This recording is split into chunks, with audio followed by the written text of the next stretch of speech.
And welcome to the 2019 World Classic Powerlifting Championship in Helsingborg, Sweden. We are on Platform 1, and we have the juniors 57 kilo coming up next, expecting some scraps. Joined here by Joe Whiteley. Thank you for stepping in, sir. Good morning, Ryan. You okay?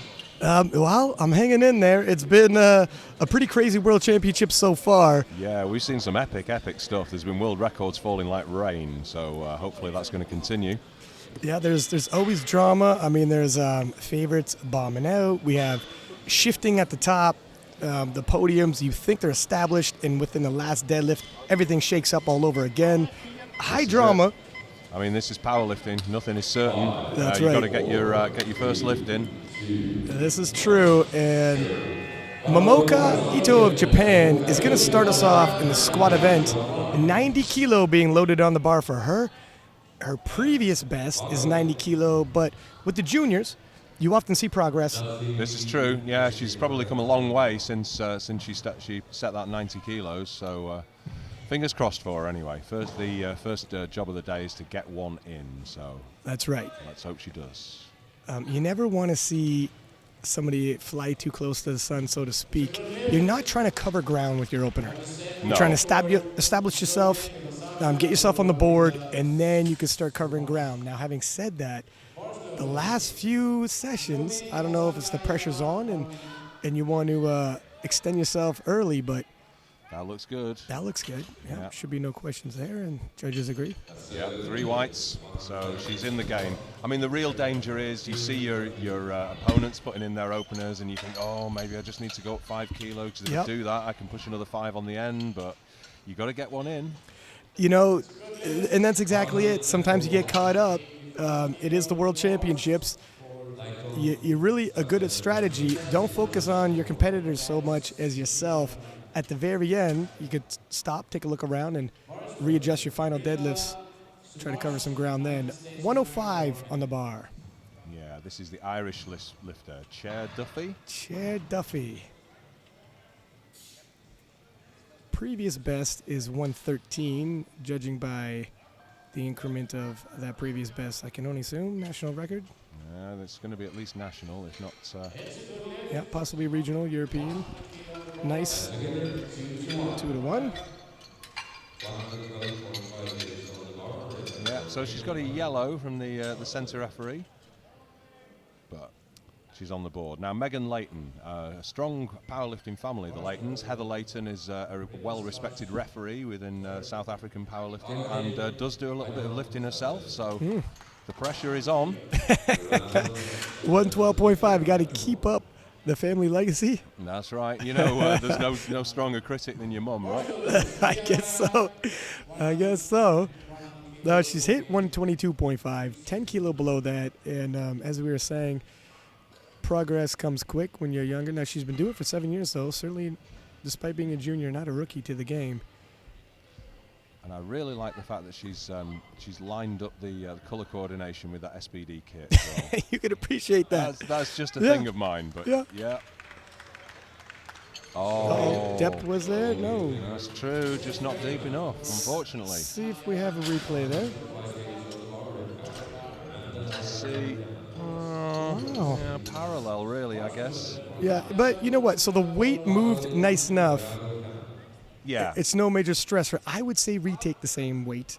Yeah. I'm not one to, well, I missed it on depth. I can go up anyways. It felt strong, felt good. Sure, you missed the first one on depth. True. You missed the next one on strength. Now you're in trouble. That's right. You've only got one left to bring it back. Buy yourself that insurance with the opening weight. 125 on the bar for Amanda Dodorau. Yeah. One of your countrymen. Yep. Seeing her warming up. Depth looks right on the money. Let's see what the judges say. Oh.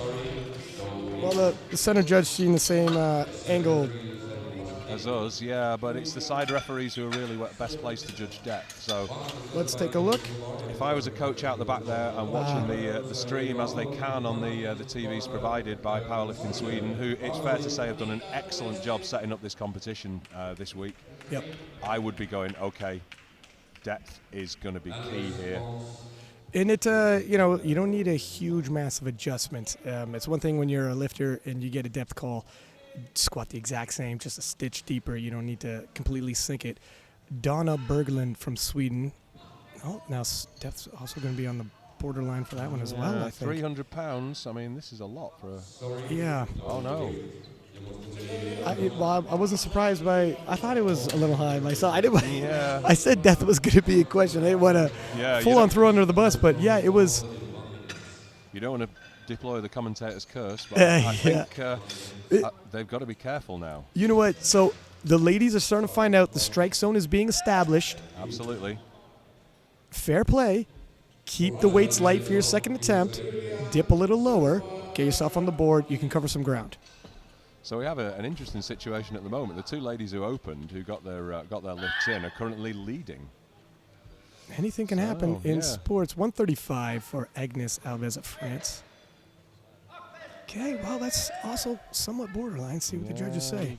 They're not giving them away today. No. Yeah, no, they're really not. I tell you what, I gotta agree with it. I mean, it's rare you see 4 people in a row, but it is what it is. This is the World Championships. They have to hold a world standard. Yeah, and you were on the platform yourself just a few days ago, so you know that this is a tough platform. People aren't hitting their PBs. And it is. If I may, I never got a single red. But right. Well, well, you say, that's the benefit of experience, yeah.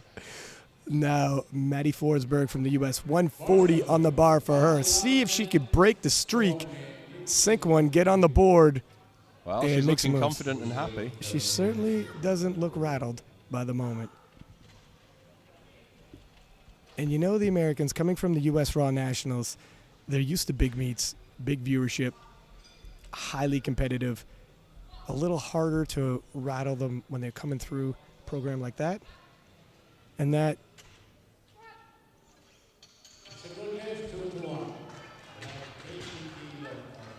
Okay, let's see what they say. Yeah. No, again. Oh my goodness. I hesitated to say something. Yeah, that is Chad Wesley Smith on the wings. Yeah. When I first looked over, and you had said, "Was that?" I see you wrote, "Was that Chad Wesley?"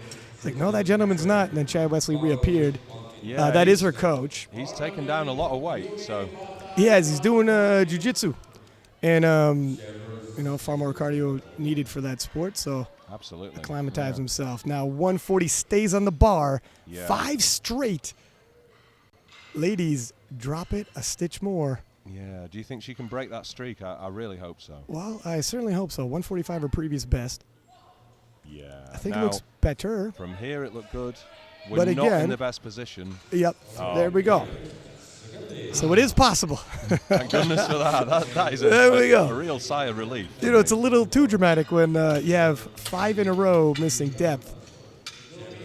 And that really has put the cat among the pigeons. The game is on now. The game is on, and this is how things can shake up. Now, some lifters got to retake attempts, and where they finish off on their thirds might not have been where they planned, so game changes and strategies change, and everyone else adjusts to it. That's true. We're seeing everyone that has failed so far has put in the same attempt, and I think that, as you say, is very, very wise. 100%, 142.5. Yeah, that looked good from our angle anyways. Yeah. See what the side angles produce. Yep. Yeah, 2-1. We're still getting a depth call from the left-hand referee, but... better. You know what? They say if you don't get at least one depth call, you're going too low. Yeah, this is true, and you're giving too much away. It's a fine line to walk, though, isn't it? Yeah, it is. 150 being loaded. Yeah. Elena Zubova of Russia. Some of these juniors, even though they're juniors, 6 years in the game, they're veterans. Yeah, that's true. So she's 22. She's got 1 more year in the juniors, right? Correct. And 2.5 kilo below her previous personal best. So here's the thing. Even though her progress, especially as a junior, is going to be quick, and that looks good, even though her progress as a junior is going to be quick, so 152.5, probably isn't a clear indication of her limit, obviously, the way she moved 150. No. When you come out and for the first time, you have weight on your back that was not long ago your previous best, that's one of the reasons why you might cut depth a stitch. Not because the strength isn't there. It is. You've progressed. Yeah. But mentally speaking, the barrier, oh my gosh, the last time I touched this weight on a platform, it was heavy. Yeah, psychologically. I mean, this is why a lot of lifters their coaches won't tell them what's on the bar. But if you're ever a referee, you walk out and you see what's on the bar and you know instantly what's been loaded. So. Yep. 152.5, speaking of personal best, Evie Corrigan's from New Zealand, personal best, 148. Judging by the increment on there, obviously looks like a record of some sort. Indeed, but we're already in personal best territory, and it's tough to open with a personal best mentally and not be a little bit shy with it.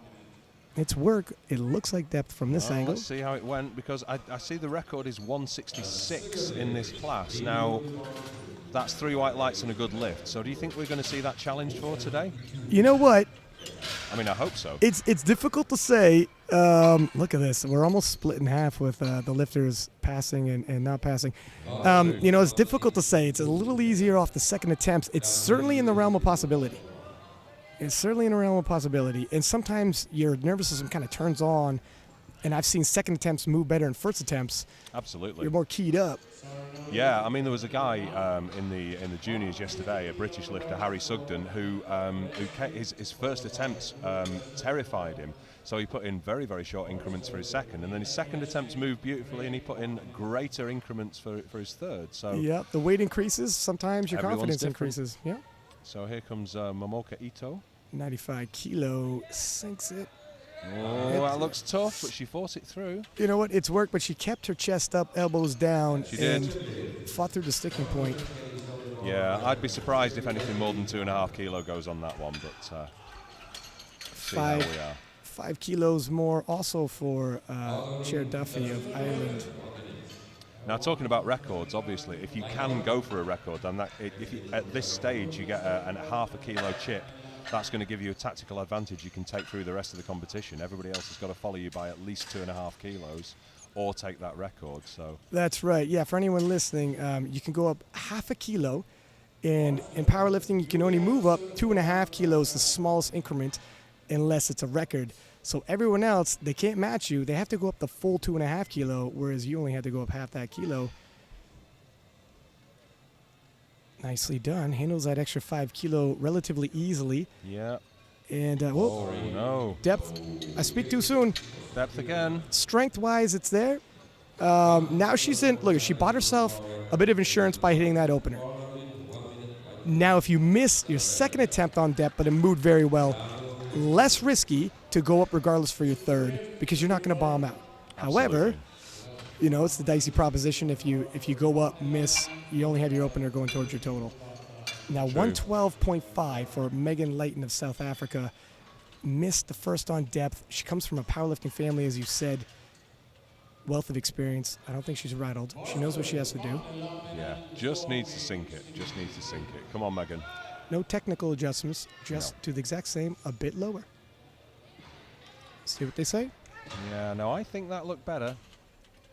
The issue is, once the referees are looking, we're in. But 2-1. Once the referees are looking for something, that's what they're going to be looking for. Well, you move your feet on the bench, you better make sure they stay in the right position the next time, right? Exactly, yeah, we've seen that. A lifter comes up, one heel slightly raised, all eyes on that heel. And 125 stays on the bar for Amanda Dodero of Canada. Yeah, 275 pounds. Not that any of these juniors remember measuring things in pounds, I guess. Well, the Canadians do. Oh, you do in North America. This is true. Okay, that looks better. It's a little more work, but she should be on the board, I think. Let's see if the judges agree. 3 whites. Oh, they do. And there you go. You can breathe a sigh of relief. She's hit 137.5 previously. This is all within her means. She can make a jump, probably still stick with her planned second attempt. I would have thought so. She's being coached today by Vicky Taylor-Hood, who herself has a wealth of experience on the platform. Vicky has won world titles. Also, Jeff Butt is back there coaching. Wealth of knowledge there. So 135 on the bar for Donna Berglund, host nation Sweden. You know, the hometown crowd would like to see her get on the board. That's still going to be a little borderline now. Yeah.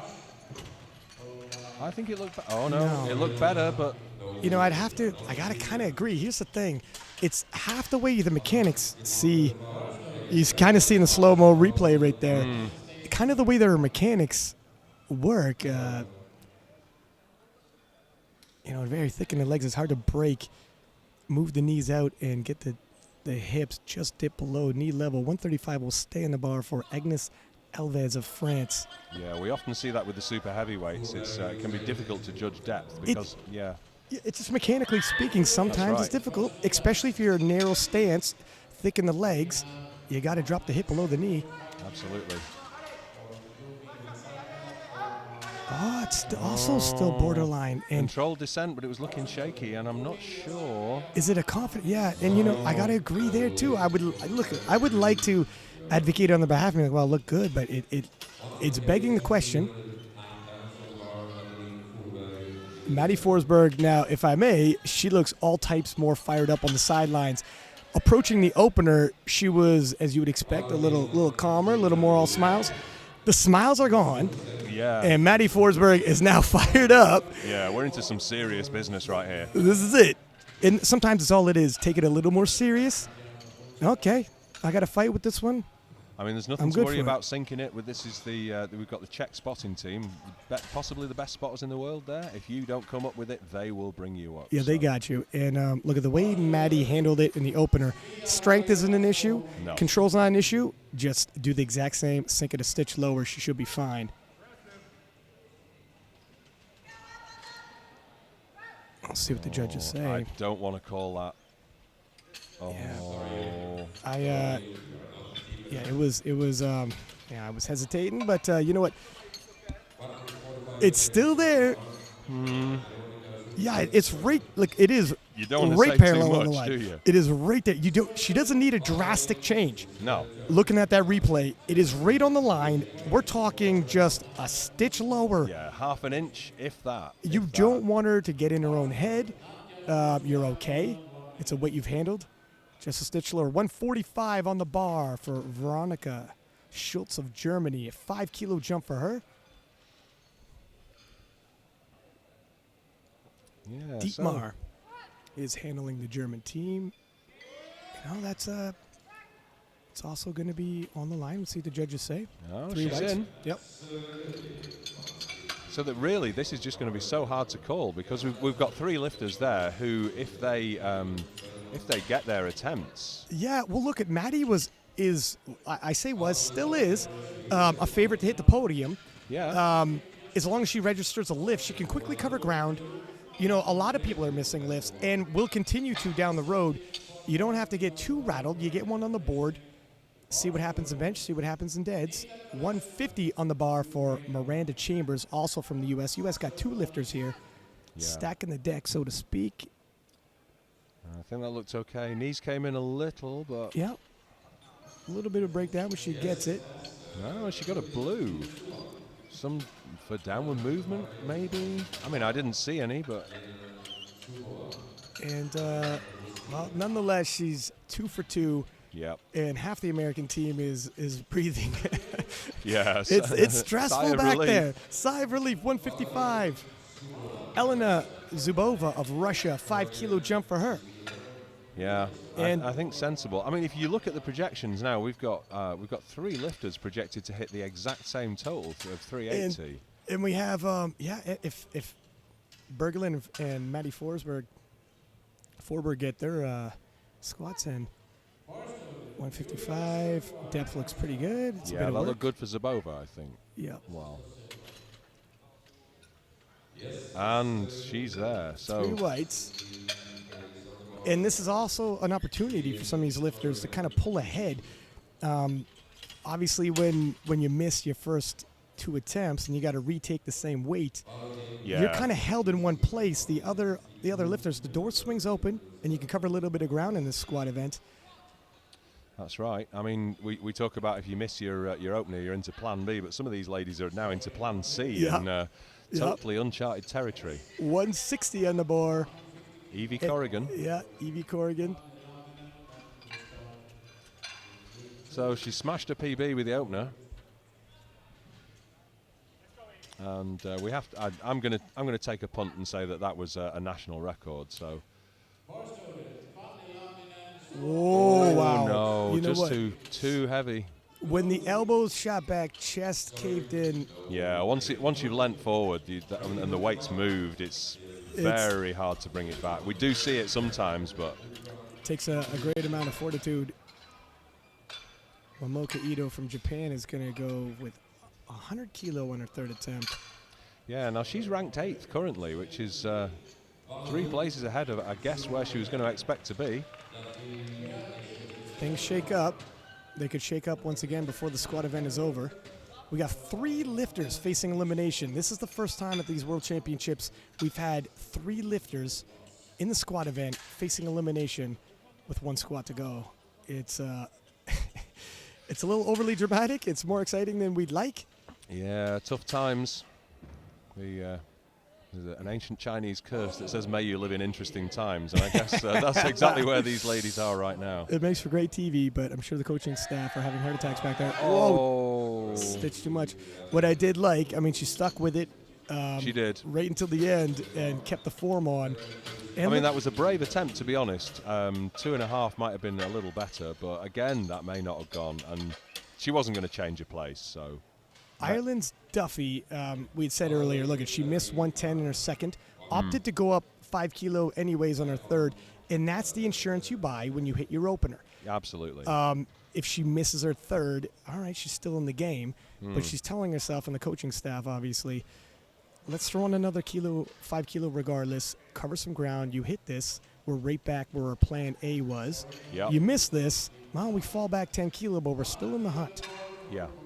And this is a difficult session for all of these ladies. So. Yeah, that's it. Hopefully they're going to pull something back on the bench. You know, you hate to see, I mean, these are juniors, and the pressure's on with them, but their coaching staff have decades of experience.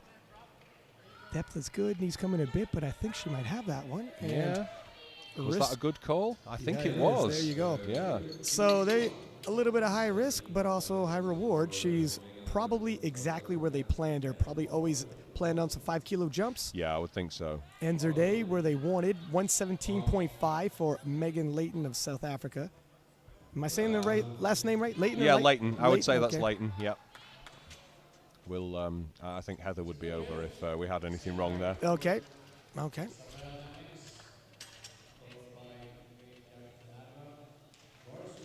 5 kilo jump and 5 kilo below her personal best, although we know personal best, you can throw those out sometimes. Yeah. Every day brings a new challenge. And we've seen this is a tough platform here, whether it's the heat and humidity of which is not what you expect in Sweden. Come on, Megan. Oh. Yeah, those elbows shot back, chest went down, and true. We're in a bad position. But she has that 112.5 insurance policy in the bank. Yep. It pays dividends, believe me, and 130 on the bar for Amanda Dodero of Canada. Now, Amanda missed her opener, came back, hit it. It was work. 5 kilo should also be work, but I'm thinking it's there. Sometimes you get the nerves out. Yeah. She was looking more confident on her second. Obviously, you would do once you've got the white lights. This is she's the lightest lifter in the group as well at 54.75. Yeah, didn't have to cut. No. Cutting while traveling is very difficult. Absolutely. That's not a factor for her. When you get to eat into the day, there you go. Yeah, 2 whites definite is all you advantage. High five for Vicky Taylor-Hood. Now here we are. Berglund of Sweden missed 135 twice. It's not on strength. It's on depth. Now for her, it looks like biomechanically it's going to be a little more difficult to hit the squat. Absolutely. Do you make any kind of changes with your footing? It's kind of late in the game to do stuff like that. Yeah, that's true. It's going to have to be a wider stance, if anything, but that's to do with hip insertion. And it's dicey. You kind of just want to stay with same footing. Not Let's too see what wide. happens. It's going to be right there. I don't know. I hesitate to say. That's tough. And I got to agree with it is the problem. I feel terrible, but it's Yeah.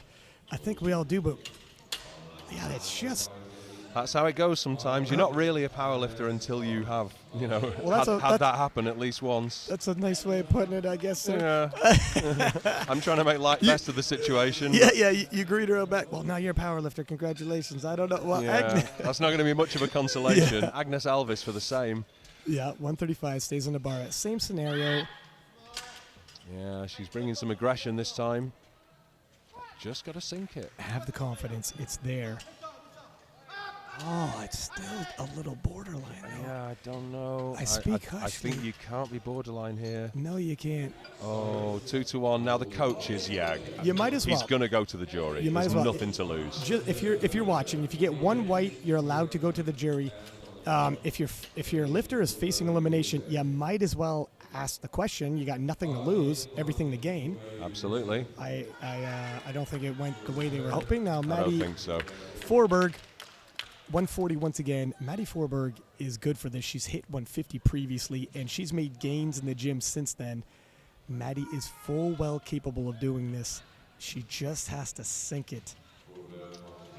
That's true. I mean, I don't mind saying I've got my fingers crossed right here. Yeah, I mean, I don't want to see 3 people bomb in a row. And no. Judging off what she's done in training, you see it in social media, judging on what she's done on the platform, I think that looks better. I'm honest. I think so. I think of the I 3 certainly young hope ladies, so. That looks better for sure. And Maddie Forberg, back in the game, breathes a sigh of relief, double fist pump, well deserved. That is what we call 0 to hero right there. Big, yeah. You see the side view. It is definitely deeper. And that's it. You make the adjustments. And breathes a sigh of relief. Yeah, back from the dead. That's put her into 5th place. Do not count me out. Squat. In the top 5 already, and she can cover some ground. 150 on the bar. Yeah, Veronika Schulze. Schulze from Germany. Yeah. Police officer. This will be a 5 kilo personal best, and this is the place to hit your personal best. If you need motivation. I would say a PB on this platform is it's going to be tough. Is worth 2 anywhere else. Oh no! I got to agree with that. I was hesitant to say that was going to pass 155. Yeah, I think it's safe to say all these lifters are a little rattled now, and well. You know, you got to hold the standard. This is the IPF World Championships. Yep. Toughest platform in the world. You better believe it. Miranda Chambers of the U.S., 155 on the bar, 5 kilo jump from her second, 2.5 kilo personal best. And Miranda, if she can get this in, starting to establish a lead in the forecast, but forecasting, looking ahead, as you've already seen the squat event, difficult to do. Yeah. So she'll move into 1st place with this, but no. Just the knee buckled, the left knee. Left knee caved in, and it wasn't going to happen after that. Yeah. I mean, it can blow at any seam, right? 157.5. Yeah. Elena.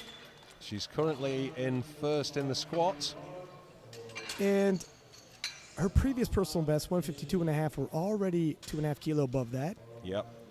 2.5 kilo jump from her second, somewhat modest of a jump in the squat event. I think she's maybe taking a gamble here that that Corrigan isn't going to improve, and she's going to walk away with the gold.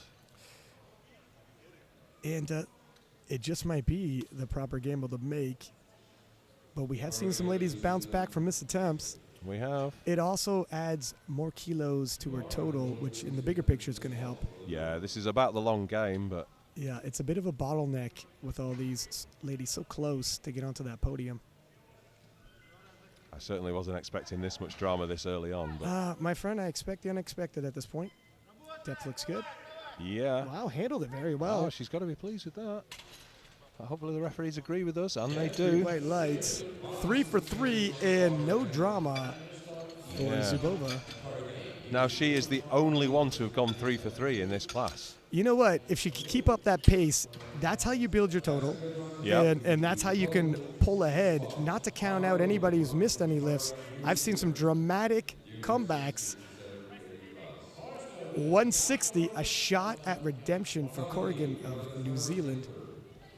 Yeah, she's currently silver medal position. This will take the gold for her. She's come a long way to be here. Golden squats, and in the forecast, much needed kilos for a possible medal there. It's on the line. Oh, she leant forward and, yeah, didn't recover, and she knows it. Yeah, and there you have it. I mean, hopefully the 63-kilo ladies took note. Yeah. The judges, the coaching staff backstage, it's almost like I equate it to, baseball's big in North America. Oftentimes, you establish the strike zone, Yep. and now there's your limit, play within it, and sink those, okay? Absolutely. Yeah, we're not worried about PBs. We're not worried about what we can do in the gym here. We're worried about what's going to make it on this platform.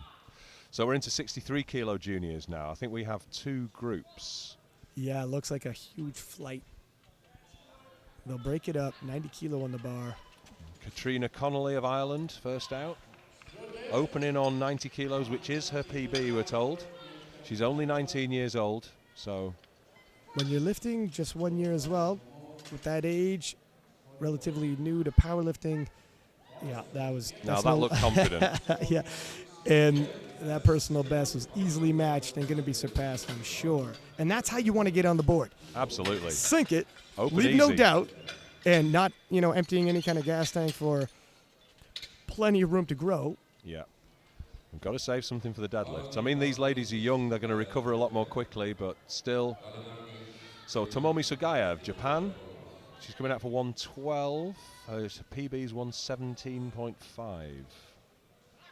Again, that's nearly 250 pounds for an opener. Again, 20 years old, powerlifting 1 year, so I'm sure the progress is just rapidly increasing, and she's going to blow past. Yeah, so you probably set that a year ago. A lot can happen in a year, especially when you're 20. Yep. In the early goings of training powerlifting, the gains come quick. PRs are just flying. 3 white lights. Yeah, and she's got it. So I think you're right. I think the 57s have set the example for the 63s, and all the coaches have gone, whoa, let's just dial that back here. There's going to have been a big queue before no more changes. Sink it, please. Be convincing. Jana Välimäki of Finland.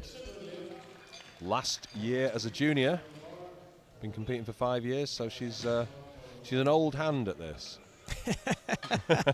relatively speaking. Grizzly veteran of the game.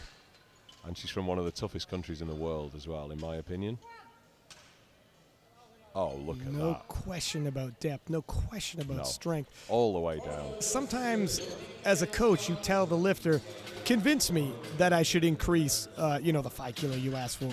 If I see stutters in there, you're going up, much more conservative. Convince me. And that was nothing but convincing. So this is Jennifer Harrington, again of Ireland. There's a lot of Irish lifters here today. This is from the Republic of Ireland. I was about to say, well represented. We are in Europe.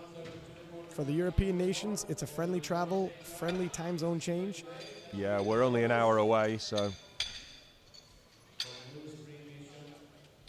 Another young lady whose PB is a record of some kind at 130.5. And well below that, so this should move pretty well. Yeah, controlled it well. A little shaky on the descent initially, but yeah, no problems for Jennifer. So this is night and day compared to the 57s. So far. Now, we got a little ways to go. We do. I'm not, I'm still not ready to be completely comfortable yet. Now, this is Karenjeet Baines of Great Britain. I saw her compete at the All England not too long ago, and she was, it's safe to say, absolutely dominant there. So, fingers crossed, she can just keep it together on this platform. 130 opening with a personal best. Karenjeet, or Karen to her friends.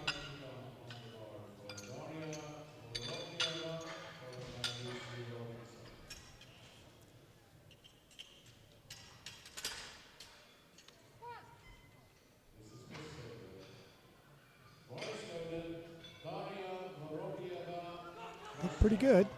Yeah, didn't seem to be an issue there. You see in the descent, yeah, judges agree. She keeps her elbows down, and when the fight comes, cranks them forward. You see in the replay here, elbows down, chest up. The elbows come down instead of shoot back. Some of the lifters do the opposite. The fight comes, the elbows actually point back, and your chest is going to cave forward, and then you have yourself a good morning issue.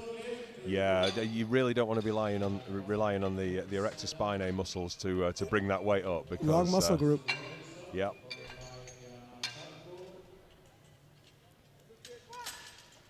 Frida Aung of Norway. 5 kilo below her personal best. Moved pretty easily, 3 white lights. And I don't want to jinx anything, but so far these are moving more smoothly. Yeah, exactly as you'd expect openers to move.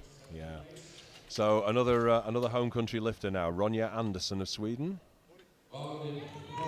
Yeah, it's tough when the World Championships roll into your country. You're the host nation, and I mean, a lot of pressure. You walk around Sweden, they have billboards with Isabella von Weissenberg on them. Absolutely, bus stops with posters of Isabella von Weissenberg. Everyone in Sweden knows it's here. You know that's not the way you intended. You show up, bomb out in squats, but sometimes that's the way it goes. Looks good. And you know what? The speed in and out of the hole there, 3 white lights, judges agree. Don't go too slow so the judges can scrutinize all day. Yeah, some people say, don't stay down there too long, and they don't know where you were. But make it, let them, if undecided, reasonable doubt, they side with the lifter. I think these referees, though, the years of experience we have on the platform, they've seen it all. So, yep. Matilda Vilmar, another local lifter. Sweden stacking the deck. Yeah. As you say, when you're walking around this beautiful seaside town of Helsingborg, everybody knows. Everybody is saying Styrkeloft and pointing at people, which is the Swedish for powerlifting. Ah. I think it literally means strength lift. Now, maybe this is pretty close. See, her knees do shift out, though, and creates room to dip. But look at that smile. She knows. She knows she hit that even before she looked at the lights. When she walked out, so her feet are still relatively close for a squat, but the difference is her knees push out, allowing the body to dip low enough. And it works for her, hits depth, and plenty more in the tank. Yeah, all good. So we're into the second round of the first group of the 63s. This is Katrina Connolly. First one looked good. 5 kilo jump, totally reasonable in the squat event. And you can kind of see how sometimes you just stay within your means, quietly piece together a total, and your overall ranking can jump just if you do that. Yeah. Other people miss, and they gamble. Yeah, you have to fight your own battle to an extent. You can't really be too influenced by what others are doing, especially at this stage. And at this level, it's really the coach's problem anyway. Depth is there. Yeah, I got to agree 100%. And sometimes coaches will play those games. Like, for instance, in the deadlift, the coaches might say, kill your second, hit it fast. I'm going to put in a placeholder for third because you're the bigger puller. Make them chase you. Yeah. But I need you to convince it's going to be a bogus third attempt that I'm putting in as placeholder. You could change your last deadlift twice. Yeah. So they put in something heavier beyond their means. They miss. We drop it down. Exactly. There's strategy to this. It's not just the strongest lifter wins. Absolutely. I mean, I love it when it comes down to a deadlift battle because you see a real poker game. You'll see coaches hanging about with 2 or 3 attempts 100%. 100%. Yeah. And they base it off, the opposition is basing their deadlift off how you move your second. So sometimes you got to be convincing. Have a poker face. Jana Välimäki. All the way down. Yeah, there's no question there. And it's so fast and confident. 7.5 more kilo for her total. Yeah, I think we might see that again, or at least 5. Now, yesterday, the 74 kilo junior men's, the flight, there's 2 flights for the one class. And in flight B, one of the lifters ended off in 4th place, collecting medals in the individual events. So any of these ladies could still end up on the podium for events or podium overall. You never know how it's going to shake up. Absolutely. And it's entirely possible that you don't actually hit medals or you don't hit golds in any of the events, but you walk away with a total. You just got to stay consistent. Yeah, absolutely. Jennifer Harrington, another Irish lifter. 122.5. Depth looks good. Yeah, smooth. And she looks like she's got, quite a bit of room there. I would assume myself that she made a 5 kilo jump. I'm thinking 5 kilo. That's conservative. I think 7.5 maybe. You think 7.5? Well, it could be. Could be. We'll see soon. Yeah. You You have that conversation. 5 to 7.5 kilos should be in the tank. I wouldn't suggest anything more than that, though. No. I mean, this is not. You can push something out for your third on squat. Bench tends to be where it all goes on the third attempt, but third attempt on squat can be quite a flyer sometimes. Yep, bench falls off quickly. Absolutely. Once the shoulders say no, there's no arguing with them. So 122.5 for Tomomi Sugaya. 10 kilo jump, 5 kilo personal best. Tough stuff on this platform. Oh. The bar, in terms of the bar path, on the right side shifted out of alignment, and it was no longer straight there. It's really, I think we might actually get a good view with this. If you take a look at the bar, it swings a little forward, and you see it go. And then you kind of engaging the lats to straighten the body back up. And very difficult under max load when it's rep weight in the gym. Yeah, probably going to correct yourself, but on the platform when you're nearing that line. So Karen Baines now, 135. She's put a conservative 5 on there. Bear in mind these ladies are also looking down the barrel of the second group, who are opening up at 130, 132.5, 135. Yeah, yep. Again, you never know how it shakes up. You don't. Stay in the pocket. Stay within your means. You never know where you'll end up. That's it's right on the line for depth, but it moves well. There you go. Judges agree. She's a bit of a warning shot there. No low, no higher. Absolutely, yeah. Just keep that under control. I think it moved fairly well. No major breakdown in form. No. And she's a strong lifter. She's quite consistent. So I think she'll take that on board. I hope so. Frida Ong now, Norwegian lifter. This will match her personal best. Yeah. Which at 22 years old and in the first few years of powerlifting, yeah, probably is no longer look at that. With confidence too. Yeah, hit the sticking point, but didn't let it stop her. Yeah, you see her elbows. She's so tight. Her hands are so tight to her shoulders. Lats locked. That torso never shifts forward, stays upright, and allows herself to fight through a sticking point. So Ronya now, again, we're only generally seeing 5 kilo jumps in most cases. Had a couple of 7.5s. Yeah. I think they know that this is the sharp end. Yeah, I mean, the tempo was established earlier with the 57 kilo women, and everyone's a little bit more conservative. You could see her brace her core. Whoa, and that is strong. Before she descended, you could see her brace her core and lock tight. And when you're tight like that, even when things go south, you can fight your way through. Look at that tilt. She saw it go wrong and she wasn't taking anything from it, and a massive response from the Swedish crowd here. Yeah, they appreciate it. Well, I'd be surprised if she goes up more than 2.5 kilos there. Matilda Vilmar of Sweden. Last lift in the second round. 7.5 kilo jump. Yeah, feeling confident. I mean, to be fair, she was smiling when she brought that up. She knew she'd got it. She didn't even look at the lights. So it's definitely reasonable.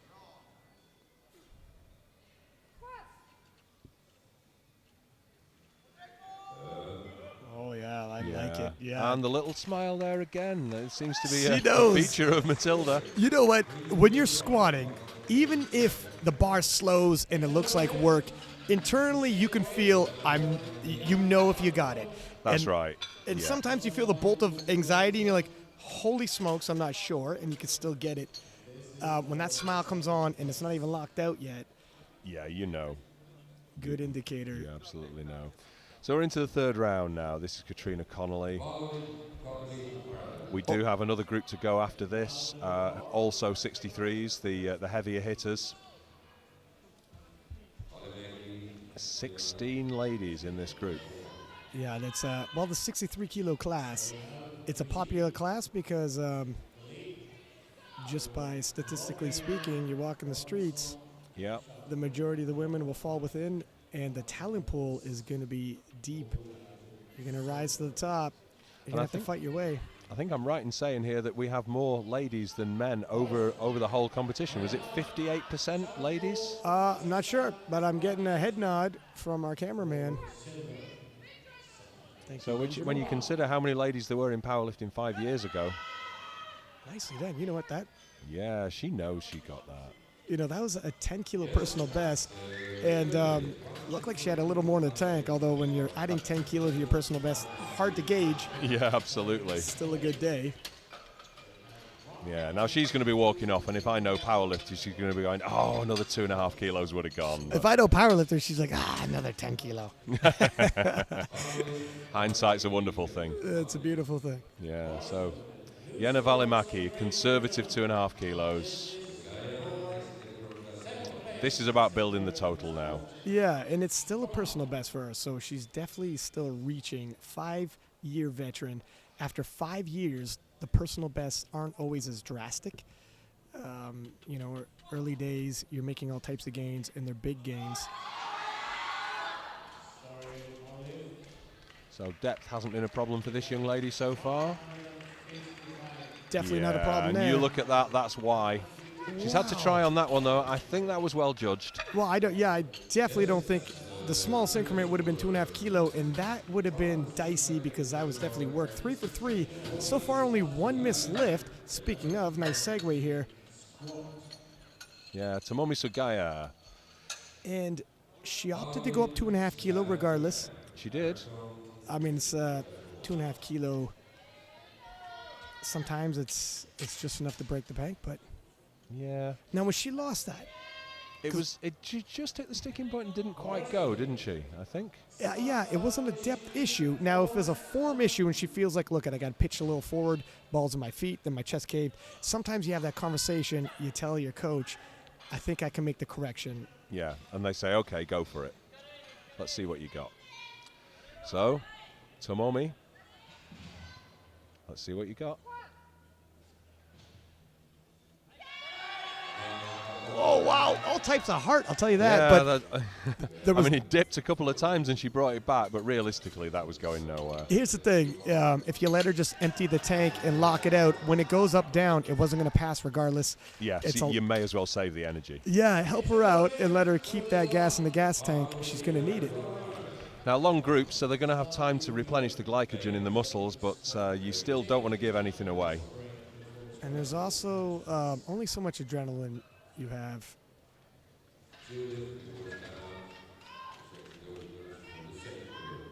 So this is Jennifer Harrington. Again, this is below her personal best. She's gone up 5. Yep, 5 kilo. Currently ranked 5, but we do have 8 ladies left to go in this class. Staying in the pocket. Depth is there. That's smooth.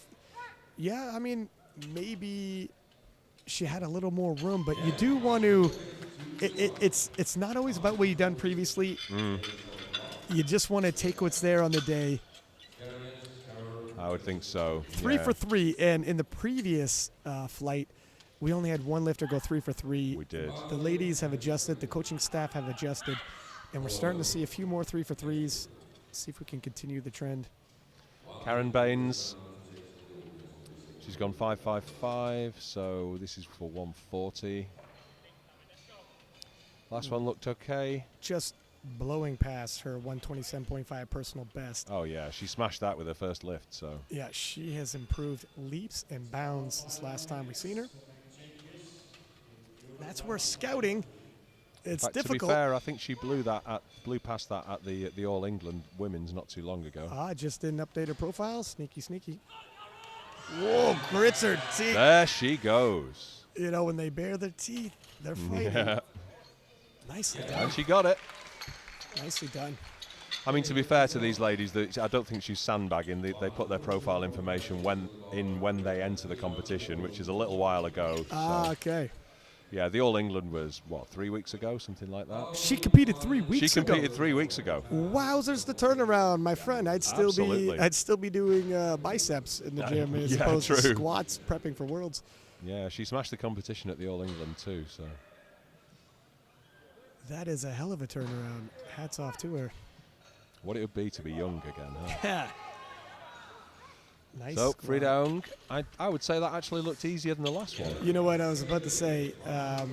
It's still personal best territory, if her profile's to be believed, but definitely had more in the tank. Ronja Andersson of Sweden.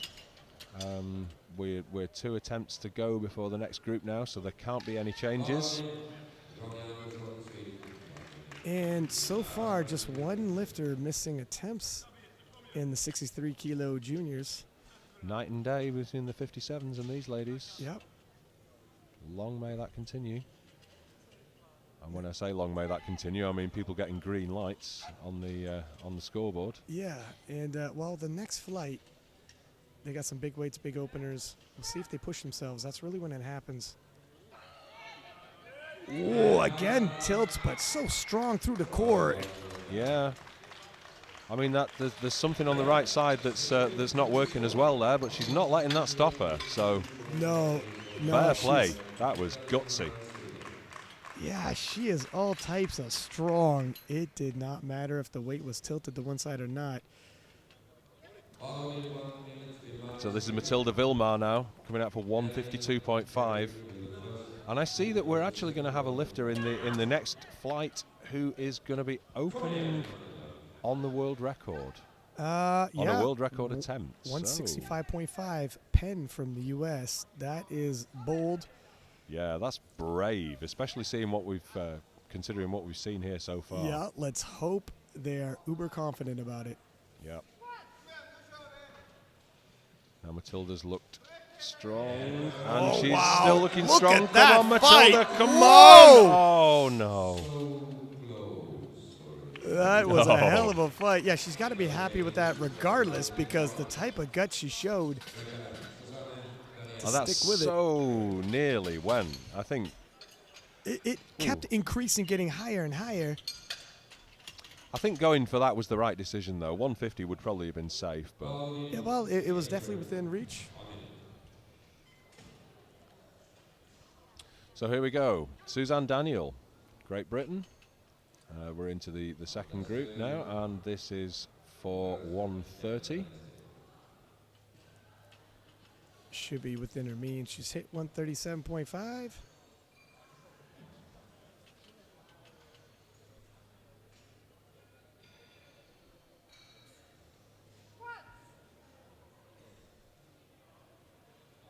Depth is good? Yeah, okay. Yeah. No questions there. Very strong there, I think.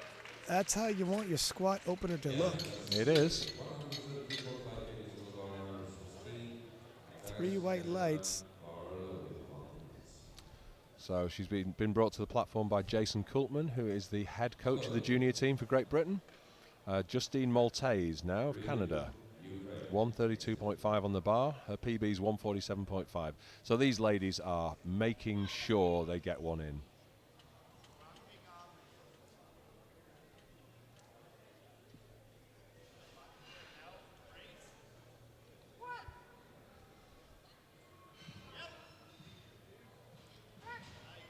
Look pretty smooth. Knees came in a bit, but 3 Votes are in, and they're all white. Yeah, there's a bit of knee cave you see in that replay, but she still nails it. Now, when the weight gets a little heavier, she's going to want to push those knees out. Yeah. Got to make sure you keep an eye on that. So, Sofia Rud of Ukraine, a veteran at 5 years competing in this sport. She's got 1 year to go as a junior.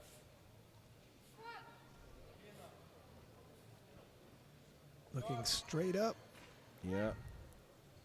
Well, that didn't look too easy. It was work. She gets 2 whites, will advance. Yeah. She's going to be thinking hard about her next attempt now.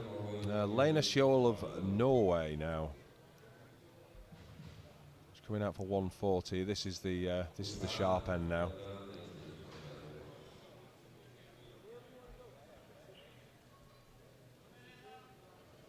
She's all business.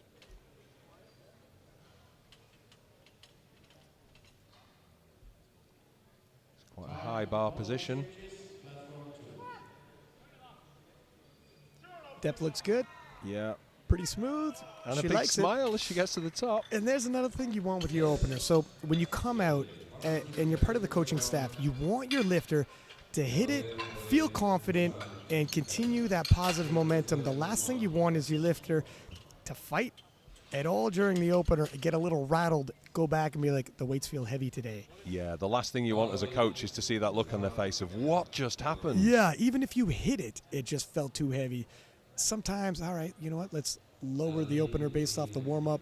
We're going to build a little positive momentum and keep that positive mind frame. A lot of it can be mental. You can get inside your own head. So, young lady from Canada, Fauve Belle Bouchard. It's safe to say she's from the eastern side of Canada, I would expect. French-Canadian. Nice. Wow, okay. No doubt at all there. Absolutely. Sports psych.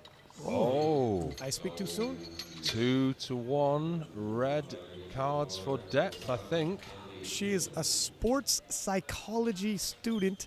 So she should be able to handle the adversity thrown her way right there, if anyone's going to be able to. Giving herself a little bit of a pep talk before she comes back out again. Look at it. It looked, in terms of strength, not an issue. Sink it a little deeper. One judge was on your side. You just got to sway one more. Sure. A little case of physician heal thyself, I think. Sara Naldi of Italy, 152.5. And it's there. The Italians got a solid team. I just saw Angelini, the junior from the 74-kilo men, and he surprised some people. He won the Europeans in 2018, got himself onto the podium in a very talented 74-kilo junior class. Yeah. So that was a good lift for the Italian. Arthi Nithi of US of A. Data analyst. Now, hopefully she's going to get a day off from her day job, and the coaches are going to be worrying about the numbers today. I was going to say, leading into this, she's crunching the numbers, but if she knows anything about stats, there's failure rates, and the numbers change on the day of, as we've already seen. Yeah, I hope she's going to think that this is too small a statistical sample to worry about. And I think we better just leave that there. Yeah, let's not go down this rabbit hole of data. Slowing the descent. Let's just see how that depth looks. It looked okay to me. Judges yeah. Agree. There was a moment. Judged. There was a moment where she paused for a second. It looked like she was going to start coming back up. It would have been too high. Then she dipped a stitch right there. Dipped a stitch lower, and it was good. The replay actually shows it looked a lot better on the platform. And here we are. This is going to be for a world junior record. The record currently stands at 165. She's put the absolute minimum on that you need to take, which is 165.5.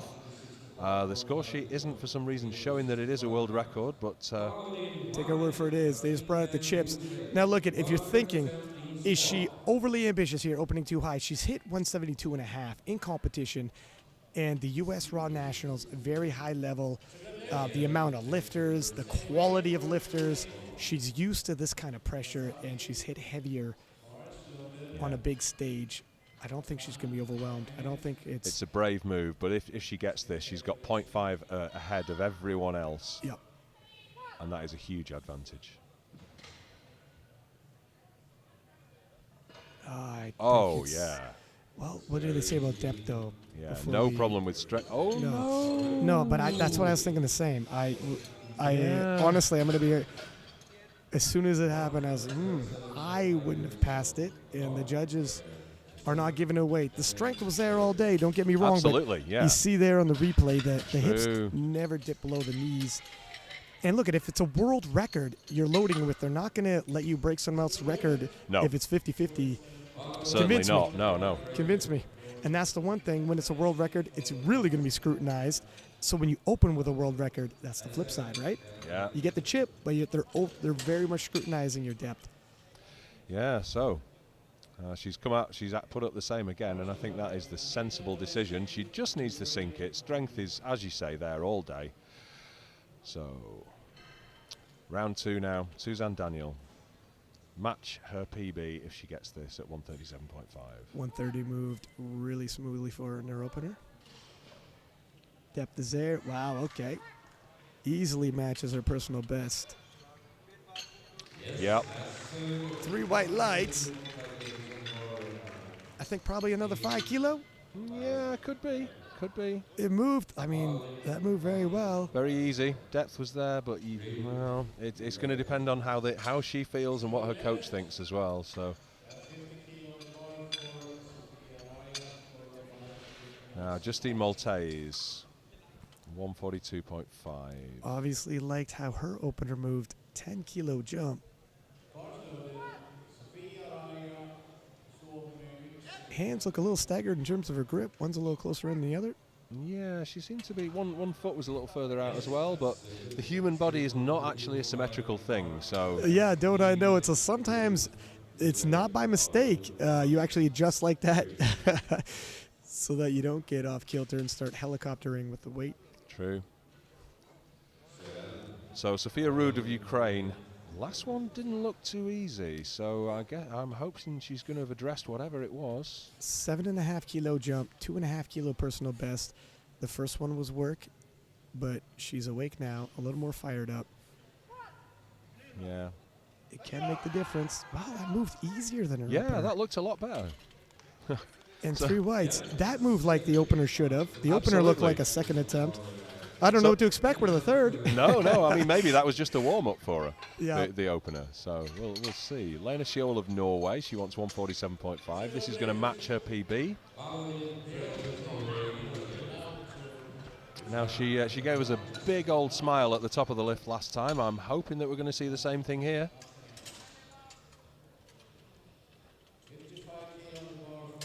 It will match her personal best competition squat. Depth looks good. Oh, wow. Oh, yeah. There it is. Just so confident. And the bar slows, but never at any point completely pauses. No. She never at any point has a breakdown in form. And then before it's even locked out, she knows she has it, all smiles. Yeah, I think that was a thing of beauty. That's one of the nicest squats I've seen all day. Technically speaking, as well as attempt selection, right on point. Obviously, she has. We've got the third round to go, but okay. So Fauve Belle Bouchard, she needs this one now. She is into Plan B territory, as is Penn from the US, because she didn't get her opener. And both of these ladies are right in the mix for hitting on the podium and in the total. That looked a lot better. It did. A lot better. Yeah, she's there. She's in. It was convincing. Now they have to have a quick conversation because she's within striking distance of a podium. How big of a jump do they take? Yeah. Now, so Sara Naldi of Italy, we've got 3 attempts left in this round. 2 of those are going to be for the same world record. So if one of them gets it, I guess I'm right in thinking that the other one has to chip it up by minimum half a kilo. Correct. Now, like you said, if it's successful, so yeah, that's a big if. Proof is in the pudding. They are world records. Historically speaking, no one's ever done it before. Yeah, and even if you only hold that record for the minute it takes for the next lifters to come out, you held it. Yeah, you were the first. Look nice enough. Yeah. Yeah, she, again, a red for depth, but it's not like that phaser. And sometimes a lifter will be, one hip floats a little higher on one side. That happens to myself often enough. Yep. This is that asymmetrical thing. Yeah, you just tell yourself, all right, I'm used to getting at least one red, that's fine. So Jasmine Penn, she's going for the record again. We're told that she's squatted 172.5 in competition before. Strength, as we saw, was no problem for Jasmine. So this is just about getting the depth, getting that lift. Have the confidence. Yeah. Sink it and convince them. Now she's competing against her fellow countrymen as well, which I think can sometimes be more difficult because you're coming up against somebody that you see out and about in your national competitions a lot. And the U.S. Nationals is so competitive. Absolutely. It's a big place, and powerlifting's a big sport for the U.S. Here we go. I'm not sure again, though. No, I'm not, and they're going to be watching. I'm not sure about that. Yeah. No, and the coach wasn't sure either. All eyes on the board. Let's take a look at this replay. This is a different angle. Yeah, so we're getting the side view, and not as bad from the side, but it is a world record, so it's not really type of call. No. If you're not it's got to be a certain. looks good type of call. Absolutely. That's so, why. Arthi Nithi going for the same weight, which will be the world record. And look at Nithi, open with 155. Obviously not a world record. When you throw on the world record, they're going to scrutinize because you're trying to take a record from someone else and make history. You want to somewhat fly under the radar with your opener. Don't overly scrutinize me. Just let me get on the board. Yeah. That looked better. Looked deeper. Yeah, she leant forward a little, but she brought it up. I think she's got that for depth. Yep. Yeah. And there New you go. world record. There you go. And just like that, nominations, the forecast, it all shakes up. I said it before, I said it again. And Penn, a huge, huge favorite, facing elimination with her last squat. I do think the strength is there to keep herself back in the game, but I'm just underlying the fact anything can happen in sports. Yeah. This is the gold medal overall favorite, and she's one squat away from elimination, and her final squat just got bumped up a little bit. So there's two now in that class going for 166, and Nithi has upped her attempt to 168. So Suzanne Daniel now, Great Britain, 142.5. None of these have looked tough for her so far. Long may that continue for Suzanne. Personal best, uncharted territory, but 137.5 moved really good for her in the second attempt. Depth is there. Yeah, she's got it. Yeah. Oh, and she smiled. Yeah, well. That must have felt good. 3 for 3, a personal best. Celebrating as she left the platform. There you go. And when there's no drama, no news is good news sometimes. That's right. So Justine Maltese now. She's coming out for 147.5. Business as usual. 5 kilos on for the second attempt. And third attempt, rather. Matching your personal best is it's good. The Canadian Nationals is only just a few months away. And within a few months, sometimes you can make some progress, hit personal bests. Sometimes you just want to hold serve, match personal best, collect 6 for 6, and then you can start swinging for the fences and the deads. Depth looks good. Nope.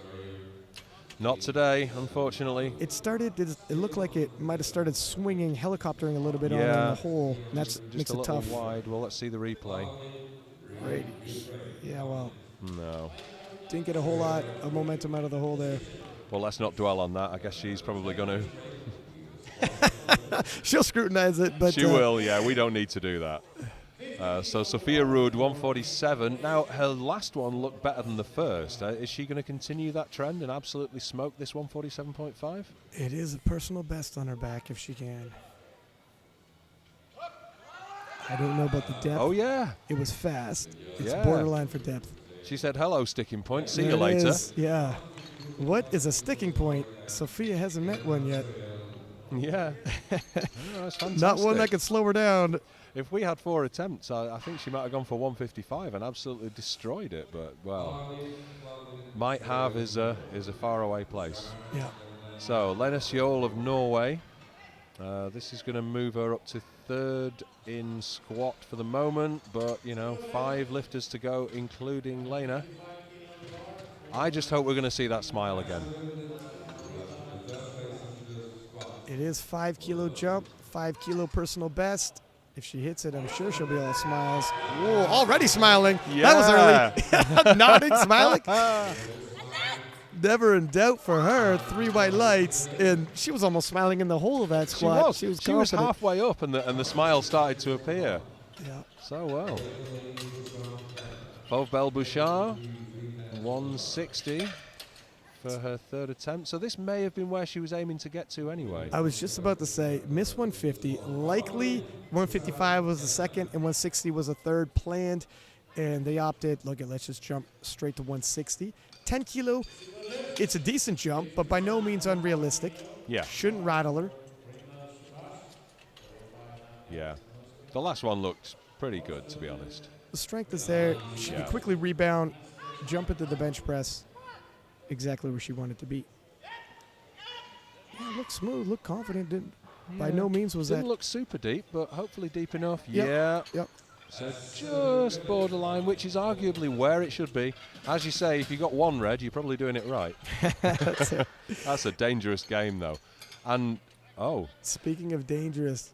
So Naldi, she did put 166 up. Yeah, she got bumped. So it would be. But that's now 165. So Wait a second here. maybe, yeah. So I'm not sure how that would happen because you can't change your third attempt in squat, but it was showing 166. That's Penn in the wings. Hang on a second here. We got a little bit of confusion. Yeah, what's They're going having on? a quick discussion. Yeah, the jury's up. Let's just see. I wonder if the jury's going to overturn that. It's 2-1, so they do have the option. Overturning the Canadian Bouchard squat. Possibly. Yeah, all 3 members of the jury are over. You can't see what they're looking at, but he's drawing. Yeah, they're talking to Sasha, the computer secretary. So I think he's trying to. I wonder. Do we have? They're not reviewing video though, so I don't think they're. Is this something about lot overturning. numbers? It must be because. Unless he's doodling what he thought the squat was for depth. No. Sasha's definitely writing numbers down there. So we do see this sometimes that you can't change your attempt if the lot number would alter the order of the competition. It's a reasonably obscure rule, but once it's risen up and bitten you, you never forget it. We did see this at the All England not too long ago. So yes. So Bouchard's 160 is good. Naldi is at 165, but this might be about her having 166 in previously.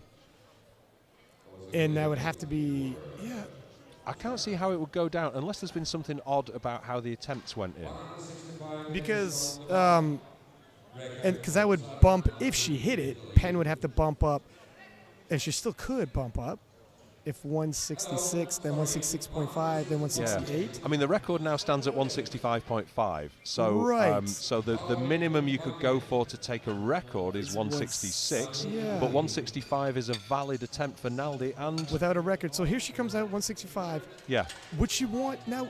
Would you want another kilo on there to take the chip? Well, if it's a 1 kilo could break the bank, I don't know. I'm not sure. This is. This is the pinnacle of international powerlifting here. Yeah, it's tough decisions. Everything matters. 160 was definitely working her second attempt. So, okay. So now 2020 hindsight. Yeah, 166 probably would have gone. But saying that, sometimes you're in that situation where the fly lands on the bar and it won't move. It would have also pushed Penn to add another half kilo another half kilo. Yeah, and she's in a tough old place. Psychologically, when you've missed 2 and then the bar increases even by half kilo, it's just not something you want to hear. But I think Penn, the strength is there. She has to just sink it, have the confidence. And she knows it. Look at the look on her face. This is serious as anything you like. High drama on platform 1, and Jasmine Penn of the U.S., a front runner initially, looking to regain her footing in the 63 kilo juniors. She knows she has to get this. Strength is there. She needs the confidence to sink this. Come on, young lady. Nice and deep now. Trust yourself.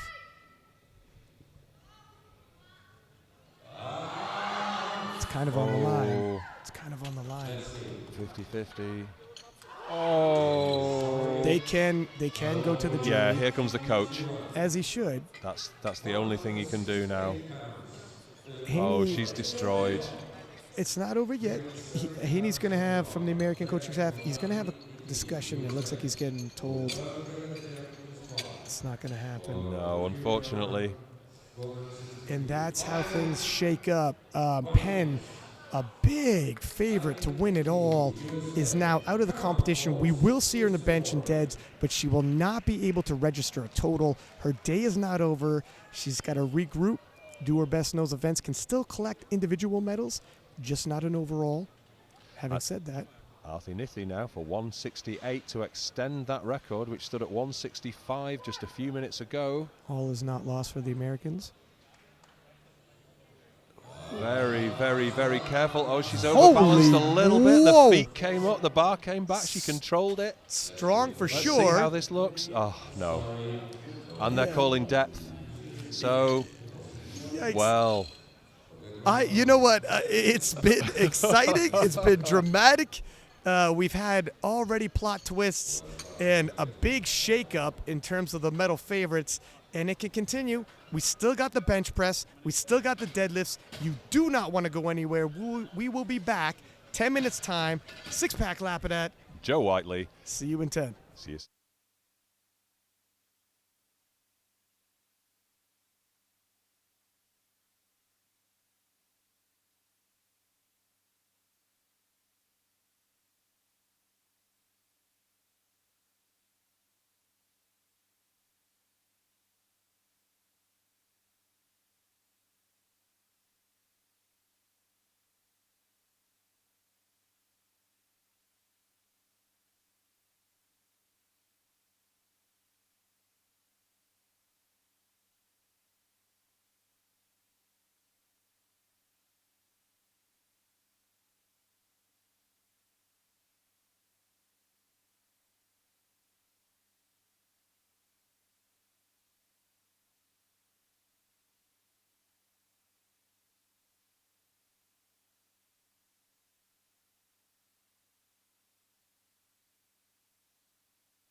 Welcome back to the 2019 World Classic Powerlifting Championships here live in Helsingborg, Sweden.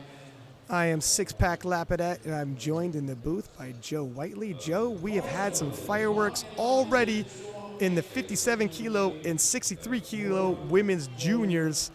We certainly have. I mean, I'm exhausted from having just watched that, and I've been sitting down the whole way. I can't imagine what these ladies are going through, but they've had a few minutes to recoup, so let's hope that they can make good on the bench press. Obviously, we've got a couple of ladies who didn't make a total in the squat on the 57s, but they're going to come out for bench presses anyway.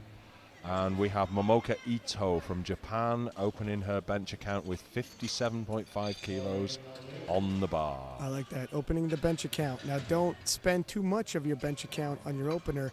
Save some for the second and thirds. Especially with these little ladies, it's 2.5 kilos is a larger percentage of body weight and a larger percentage of the weight moved. So, yep. I mean, even in the gym when you're training, the drop off, if you're doing singles, the last single, hey, this feels pretty good, a lot more in the tank. Second single, wayo, brakes come on quick. Now she got 2-1 there with a yellow, so I don't know if her foot moved or something like that. She was quite an archy lifter, so there's some leg drive. I seen the one side judge indicating something, so I think maybe the heel wasn't fully down. Didn't catch it from this angle. But. Cher Duffy now. Republic of Ireland, 57.5 kilos, same as Ito. And she just had to go back off the platform. I think she was adjusting after she passed by the controller, adjusting equipment. Wrist wraps, maybe the thumb loops were still on, something like that. You're saying how with the excitement, it takes a toll on us. I was speaking to some of the coaches, Chad Wesley Smith, the Canadian coaching staff, and they're like, my friend, sometimes you go home and you're still keyed up for a couple of days, hard to sleep. Absolutely. And a lot of these coaches are going to be working a hard 2 weeks. It's early mornings, late nights, and by the time you get back to your hotel room, your nerves. I mean, I know Jeff Butt, the Canadian coaching staff, arguing yesterday to keep his lifter in the competition. He was Homer from Canada, 74 kilo junior, facing elimination, and go to the jury, put in a complaint. Got him in there, got him a medal, but it takes a toll on your stress levels, I'm It absolutely does.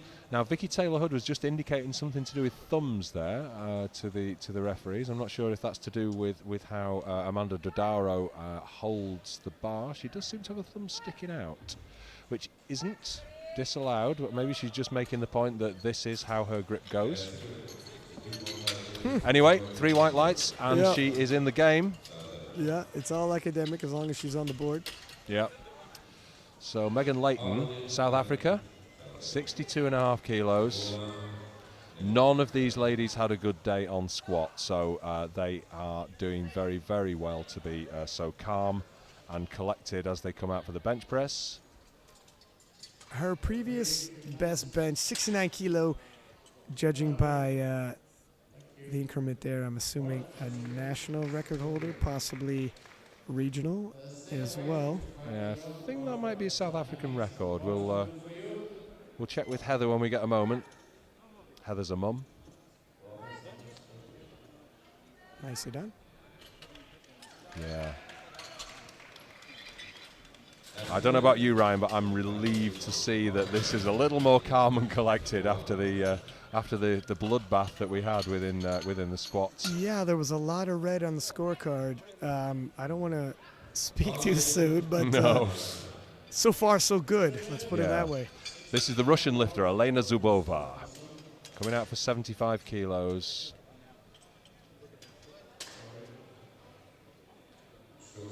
That's a big old arch. I do envy the flexibility of these young ladies. I think my wife said yesterday about one girl's arch, you could drive a bus through that. And I think that was definitely true of Zubova. Yeah, it puts all the levers in place. Obviously, the fulcrum of the lever with your arm is your shoulder, the touch point, your chest. If you could get that lever underneath the touch point, you have a lot more force, a lot less likely to hurt the shoulders, and mitigates the range of motion. So there's A lot of things going on there. Sometimes if the arch is really aggressive and the feet are really far back, it can take away leg drive, but it all depends on the foot positioning at that point. So here comes Veronika Schulze. Nicely done. Yeah, A member of the Deutsche Polizei, and that looks good. Right now, all of these are moving. Not only are they on the board, but they're actually moving like openers should. Plenty of room to grow. Yeah. If you grind a bench, 2.5 kilo on the bench, as you already said, is a big jump. You grind your opener. You start asking, do I empty the tank in my second and third to fight for 2.5 kilo? When you have an aggressive arch like that, the stress on the lower back, it might not even be worth the 2.5 kilo to empty the tank for. True. I mean, sometimes if you're going to give something up, if you're going to not even go for a third attempt, probably bench is the place to do it because you can give up the very least. Not that I haven't seen championships won and lost on the bench press. Yep. It's one of those I've seen in other sessions already. Attempt two's a grinder, and they look at for 2.5 kilo, not worth it. You can cover that and plenty more in the deadlift. Sure. So here's Evie Corrigan. And again, moving like an opener should. Yeah. Food consumption specialist. That's a good job if you can get it, Evie. Yeah, I think that I'm a food consumption specialist, but nobody pays me for it. So, if you can get paid for that job, I'll ask her later if they're accepting resumes. Yeah, sure. I mean, she's not weighed in heaviest, so there's clearly work to be done. Agnes Alves of France coming out now for 85. She's opening on her bench press PB. But again, she's been competing for 3 years. She's 23 years old, so this is her last year as a junior, and that is quite the arch. We don't know how long ago that 85 was set, so hopefully this is going to be nice and easy for her. That is an extreme arch there. Look at that. A decline bench press. It is work, though. Oh, no. And here's the problem. She failed to register a squat, and this is not the positive momentum. I'm not going to overly scrutinize their national coaching staff's attempt selection, but when your lifter fails squats, you want your bench opener to be something low that she smashes and build some confidence and positive momentum, build upon that. She can't register a total. No sense going too high because you're not adding chips towards your total. So this is all for confidence. It is, yeah. This is comp day experience now, which you really can't buy, so...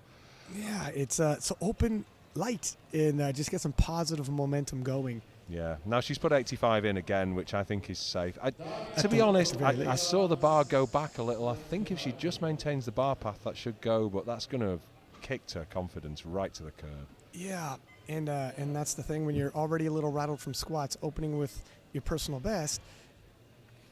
You know that's in the back of your mind. Yeah. Madeline Forberg. 90 kilos. There was a pause. I don't think there was a down. Nope. Okay. Oh, well, with blues and yellows. She's been here before, unfortunately, and bounced back. Let's take a look. Well, we just got at the pause. Yeah, I'm not obviously, and I'm not on the platform. It's tough to tell. You're a little far away. You're allowed to pause. You just can't have an up, down, any heaving. Yeah, but the trick is not to give anybody the choice. Yeah, that's right. Well, don't let them make a decision. If at all possible. The three judges also are on 3 different points of the platform, so they have different views to see it on all angles. Yeah, and I mean these are experienced referees. There you go. Yeah. Asks nothing of the judges with that one. Make the job easy for the openers. Yeah. Your opener should ideally look like your last warm-up if there's any doubt whatsoever. Yeah. You're in a bad place. Donna Berglund of Sweden. She's coming out for 110. She again didn't get a squat in. Depth in every case.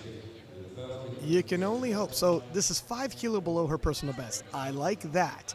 Yeah. If your lifter's already rattled, I would hesitate to send you out there telling you, hey, I need a personal best performance now opening with the bench. Yeah. It's just too stressful a day. Oh, wow. Oh. Now that is what I call range of motion. Is that an efficient setup, sir? I think so. If it isn't, I don't know what is. 3 whites. Very, very nice. So she's going to be feeling a little better about herself from that. That was absolutely textbook. 100%. And I know some people talk about range of motion and arching and that being cheating, but you know, I generally find that's the people who can't do it themselves. So Yeah, and if you could get yourself into that position. it's within the rules. 3 points of 100%. contact, head, butt and feet. That means you can make a massive arch. If you can get your arms wide and your thorax up, then you can move the bar a very, very short amount and can therefore move a lot more weight. And that is exactly what we saw from Berglund. Momoka Ito, Japan, 62.5 on the bar. 2.5 kilo personal best if she hits it. 5 kilo towards her total. Oh, no. So as we said earlier on, when bench says no. It's sudden. Yeah, her opener moved, and it moved very well. So you're thinking, well, we could do the smallest incremental increase, 2.5, or we could go 5, judging by how quickly it moved. But the bench press, one attempt moves super fast, and the next one, the brakes come on quick.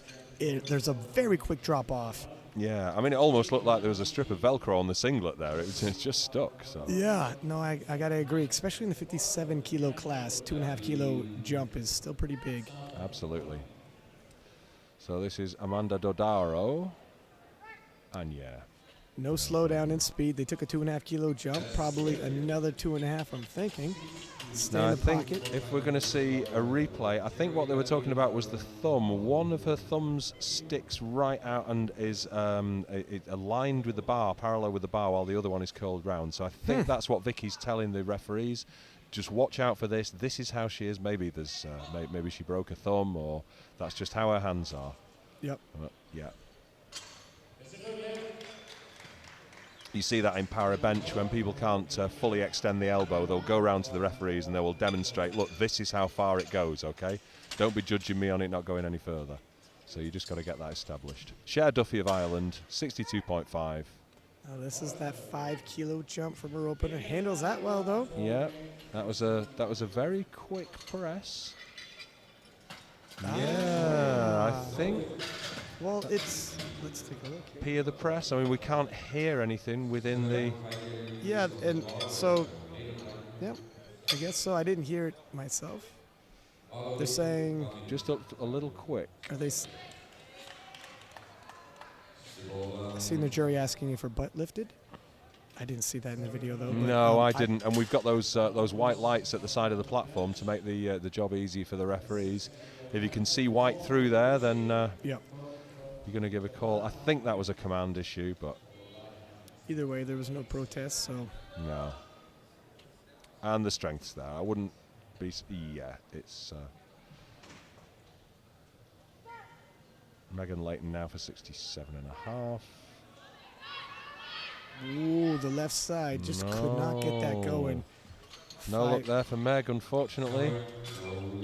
And we were saying usually 2.5 to 5 kilo jumps. They opted for a 5 kilo jump, and that's because she has hit 69 kilo previously. So usually on other days that would be there for her. Yeah, but this is not other days. No.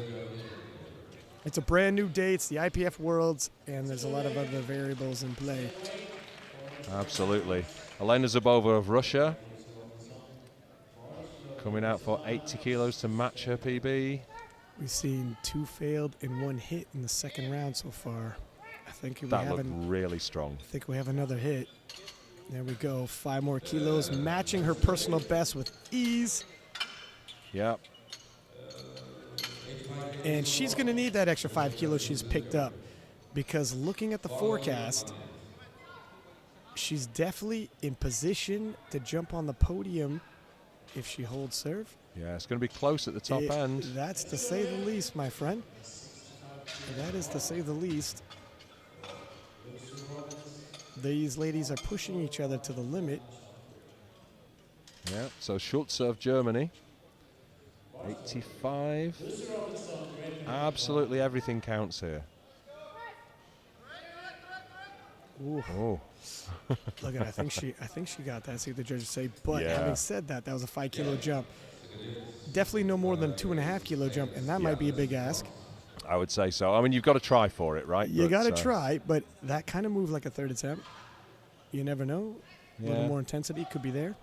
She might. Her arms might just always shake like that when she starts to get to 95, 100%. This is true. The bar wasn't uber fast, but again, maybe that's how fast the bar always moves. Yeah, she's got quite long arms, which is an issue I suffer from myself. Yep. Which is why my bench PB is 75, and I don't think I could even hit that nowadays. However, it pays dividends in the deadlifts.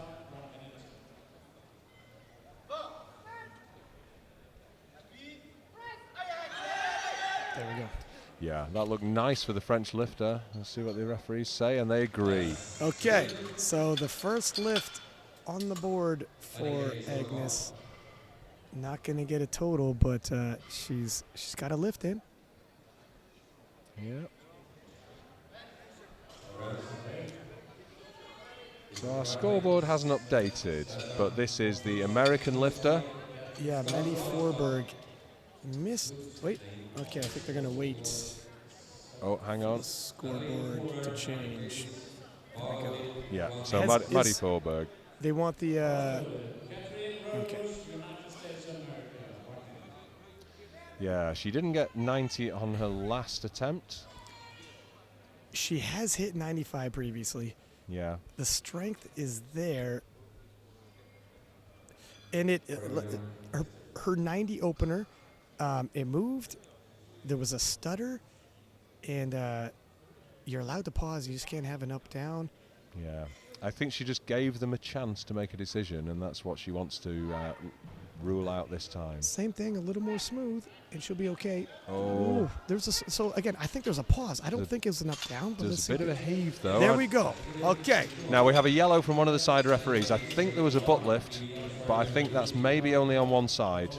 2-1, that's good enough. And yeah, it's been a dramatic day already for Maddie. It really has, yeah. She's like, okay, I'll take it.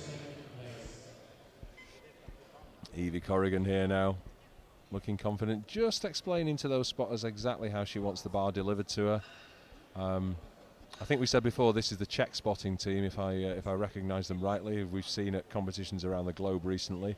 So their English isn't necessarily the greatest, but I think they understand bench press Hey, I tell you what. very well. I tell you what, I'm not as worried if your English is good, if your spotting loading is on point as it's been. Top of the line. Absolutely. You know, when you're bringing people in internationally, you're probably good. That looks strong for Evie. Yeah. 3 whites. Yeah, spotting loading, it's a bit of a thankless job. People only notice you if you make one mistake. Absolutely. You can do everything right hundreds of times, day in, day out, for a couple of weeks straight, make one mistake, and everybody's all over you. All over you. Shout like a out rash. to those boys. Yeah, exactly. True. And we did some calculations once on exactly how much weight had been shifted by the spotters and loaders, and it was an incredible amount. Like, everybody with an opinion online, very rarely do they step up and do this as a volunteer. It is a long day, high pressure, and you got to move quickly. Absolutely. If you Split think you can second do judging. better, we invite you to come and show us. Yeah. We'd love to see you on the platform, guys and girls. Oh, Miranda Chambers, that looked great to me. Yeah, I got to agree. It slowed a little but never stopped. It was smooth. I think 2.5 kilo more is probably there for a third. I think so. So Berglund, 115. The 110 looked spot on, if I'm honest. I think 115 is a sensible attempt. Can't make a total. So this is just a comp day experience. And it is possible to keep in mind, in terms of medals, she could still medal in the individual events. Absolutely. You can't take any records because any record has to be accompanied with a total, but you can still take an individual medal, and that must be what she has in mind. And this would be an unofficial junior world record, if not mistaken. 113.5. Kind of a shame. Oh, I'm not sure what happened there. Oh, no, okay. Yeah, it's a shame that we got a replay here. It's the reason why you missed it is Is it because you can see her unrack it. You're like, was there a press in there? Yeah, I'll tell you what I did wrong there, and I blinked. That's right. But you can be forgiven. I missed it as well. But yeah, it's a shame. She unofficially just broke the world record there. But if you go 3 for 3 in the bench, unofficially break a world record, get a gold medal, it's a hell of a consolation prize. Absolutely. And she didn't overly expend despite bombing out in squats. It wasn't because of strength, didn't unload, so to speak. It was depth. Yeah. So she's plenty strong, plenty left in the tank for her. Yeah, and she's gone up to 117.5 for a third, just to prove a point there. Yep.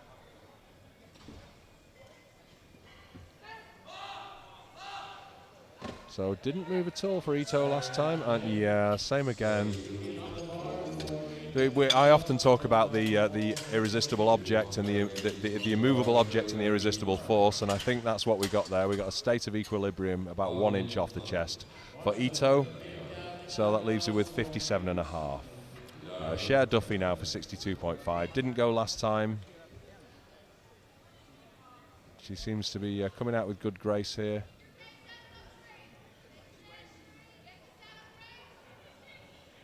Plenty of support from the Irish team up there in the crowd. They've been loud and proud. Yeah, they're definitely vocal. Yeah, they're even cheering their referees yesterday, which is good stuff. Because again, we talk about jobs that are thankless, and the refereeing job is one of them. Again, so another rule.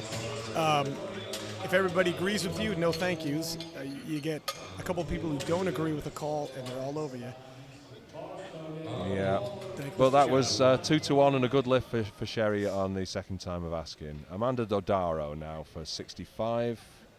Always difficult when you miss a lift, you got to come back and face the same weight you just missed. It's always a big win when you hit it. Yeah.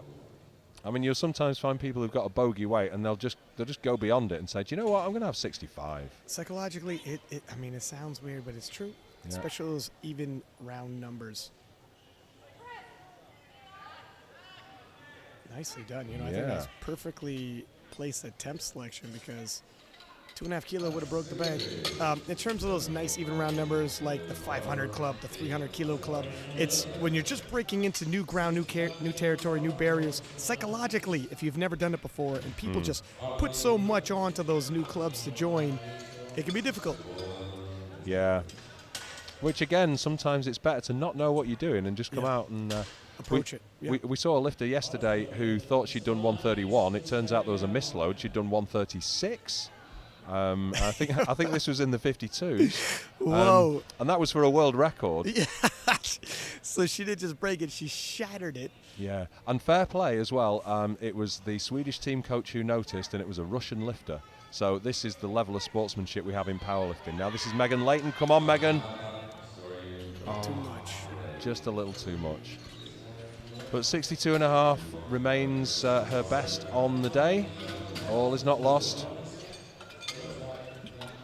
So yeah, Anna Zubova at 82.5 from Russia. This would be a personal best for her by 2.5 kilo. Looking to extend that. Add the 2.5 to her total. Looking ahead. Yeah. The 2.5 would be the spread. Obviously, people can cover ground real quick in the deadlifts. But it would be the spread she needs for a podium. I mean, on projections, Chambers is way ahead. And that moved beautifully. But yeah, the second, third, fourth place is separated by the absolute minimum 2.5 kilos. It's going to be a battle. And I also just want to say, look, I don't want to jinx Chambers, but we've seen when you're the front runner how quickly that can change.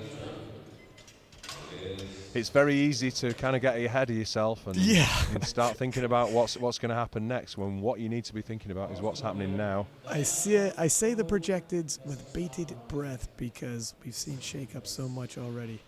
Yeah. Projections are all very well, but until you've actually got an attempt in every lift, they're worth nothing at all. Amen, my friend. It might as well be 1,000 to 1 shot. Whoa. And there it goes for Schulze. You know what? There was hesitation at the start, and I was thinking, well, I don't think it's going to finish, and just pushes through, kicks it into another gear. Yeah, she's pleased with that. I'm not sure she thought that was going to go, but she's definitely glad it has. Stuck with it. Yeah. Agnes Alves now, 90 kilos. She matched her PB with the 85 last time, so this is going to bring her into new territory with 90. And the clock's counting down. I'm not sure if she's actually going to take that. She might be thinking, do you know what? I don't need this. Let's save it for the deadlifts. So we've got 35 seconds.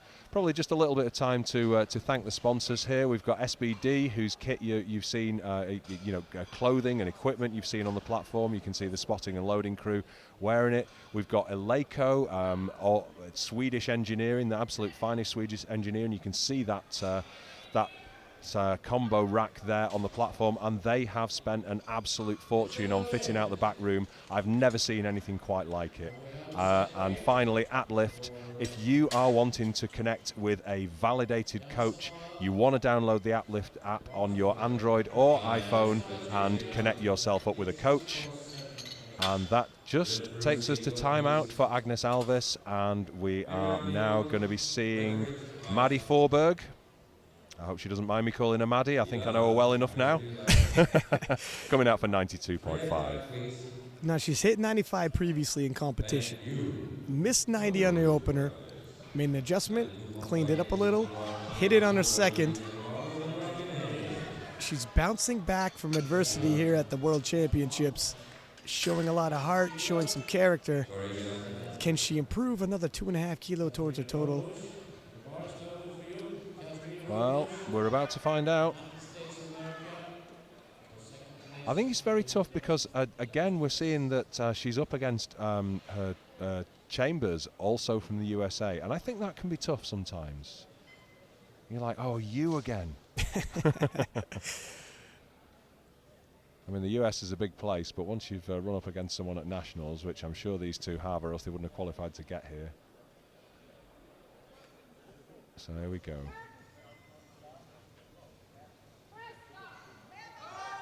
Just a little too much today. I'm not sure if she lost tightness on the descent there in the last couple of inches. But anyway, she's got a 90, and that's what matters. Yup. She got one on there. She's going to head into the deadlifts. So here comes Evie Corrigan, again for 92.5.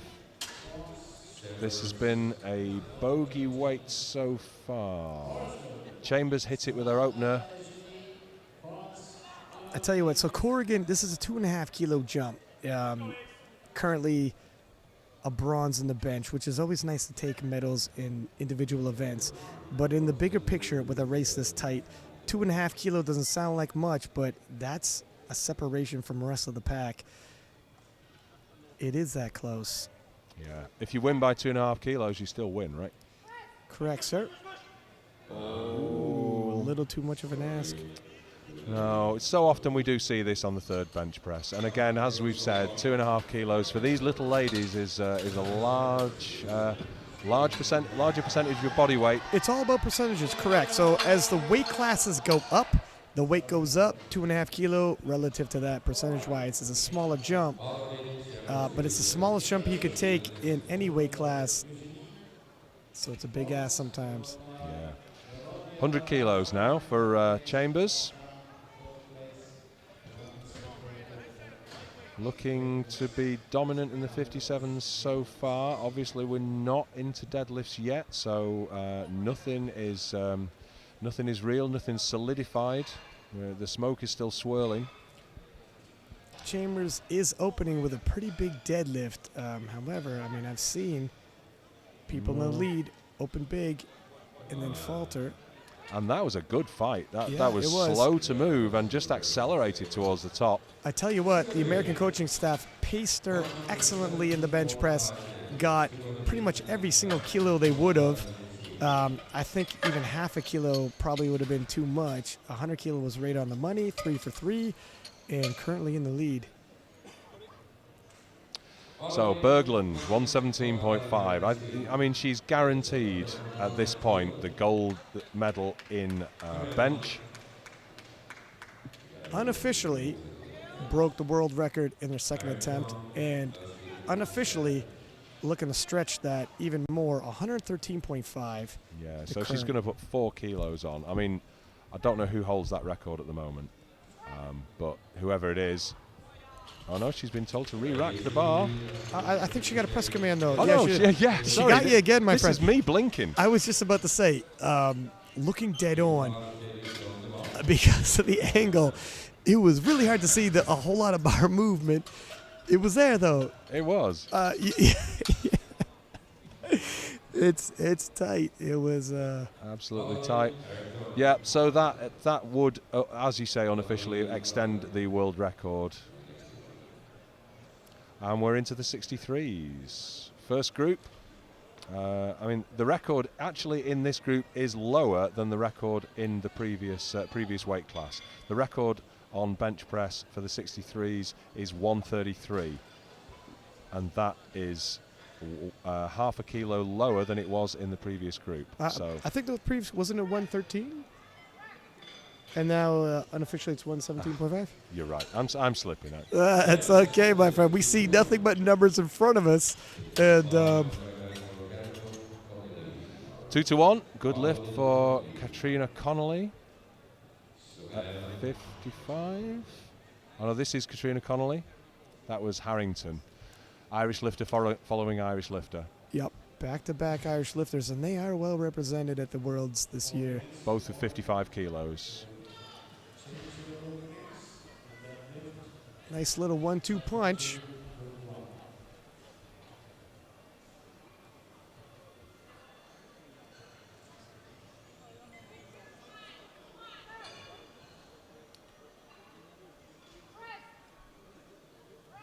Nicely done. And these 63 kilo ladies are split into 2 flights, and Team Ireland has both of their lifters in the same flight.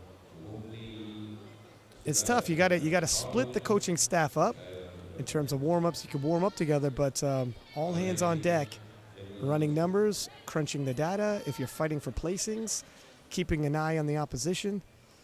Yeah, it's tough. It's a lot of work back there. You see them hustling if you ever hop back into the warm-up room. That's right. And when you've got a couple of ladies who are actually fighting for contention in the places, then coaches who normally work together are suddenly arch enemies for that one session. Yeah, bigger picture. Obviously, Team Ireland collectively gets those team points, but in terms of picking the selections, what they're going to lift, you're trying to get your individual lifters high up the rankings as possible. It's managing both those priorities. Yeah, and of course the team points is something that's often overlooked. These girls and guys are here actually to bring home team points and to win the team competition. Yeah, hey, look at I'm a master lifter in if I can, Canadian M1's one for the men's overall, and that is the discussion back there, is whether or not, like, it's nice to get individual medals, but you want to fight. It doesn't matter if you're in 10th, 11th. Can we move you up another spot? That's more points. There's a bigger picture here. This is a team sport as well. We almost lose sight of that because you see individuals on the platform. Absolutely. You don't want to end up 2 of you fighting for first place and both ending up with 3rd and 4th and giving away team points. 100%. Which is what's important. Right on the money. Jenna Välimäki of Finland. Sugaya got her 57.5. This is 62.5 for Välimäki. And that looked easy enough. 3 weights.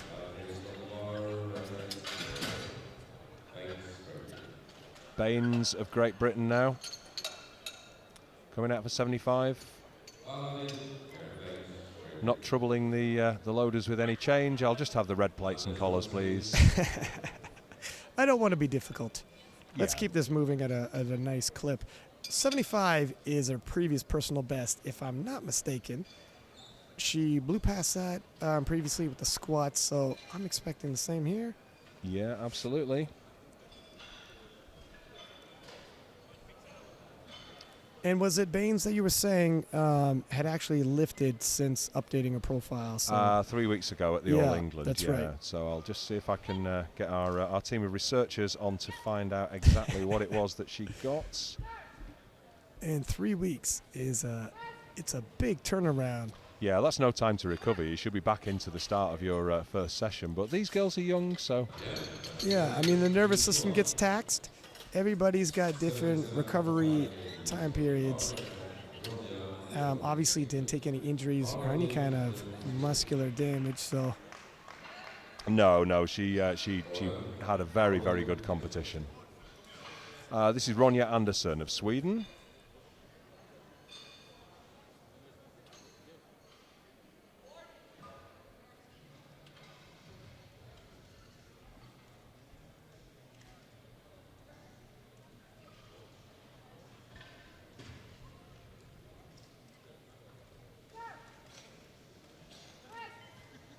Whoa. Nice. We've talked about how your opener should look, and I think that was absolutely textbook. There you go. And you can take a decent jump to your second, and based off of how that moves, make a decision on your third. Don't roll the dice and gamble with your opener. Not only does it increase stress levels and the probability of possibly bombing, but you only have so much energy. Energy conservation is a part of the game as well. Yeah, especially in a strength sport where all the muscle fibers are fast twitch and they are trained to deliver all the glycogen you possibly have in one go, and it takes a little while to replenish that, so you don't want to give anything away. 3 whites. No problem there at all. And That's for everything Aung of Norway. so far moving smoothly, and no new storylines to increase the drama. It is dramatic. And there's Alexander Eriksson in the background, junior world champion both in and out of equipment. His first year into the Open, and he is in the midst of a battle in the 74 kilo class with Kjell Buckland of Norway and Taylor Atwood. Both of those individuals also world champions previously. Do not miss the Open. Okay. So he's giving away quite a lot by actually being out here at all. Yeah. Based off the stoic face, I mean, he's trying not to get too excited here, but when you're handling the pressure, internally. Yeah, it's really tough not to get emotionally involved. You try to emotionally detach and just play by the numbers, but it's been a little exciting, more exciting than some would like when you're handling. Yeah. And again, the attempts in this class are pretty close for openers. Oh. Nicely done, leaving no room for possibly missing. Yeah. That's how you want to load it up. Stack the deck in your favor, hit something you've always hit. So nice and calm. That's round 1 complete, I think. We're back to Katrina Connolly. Yeah. She's coming out for 57.5 now. Again, just a minimum increment of 2.5 kilos. Quick reminder, so yeah, the 63 kilo class, because it's so big, is split into 2 different flights. This is flight A.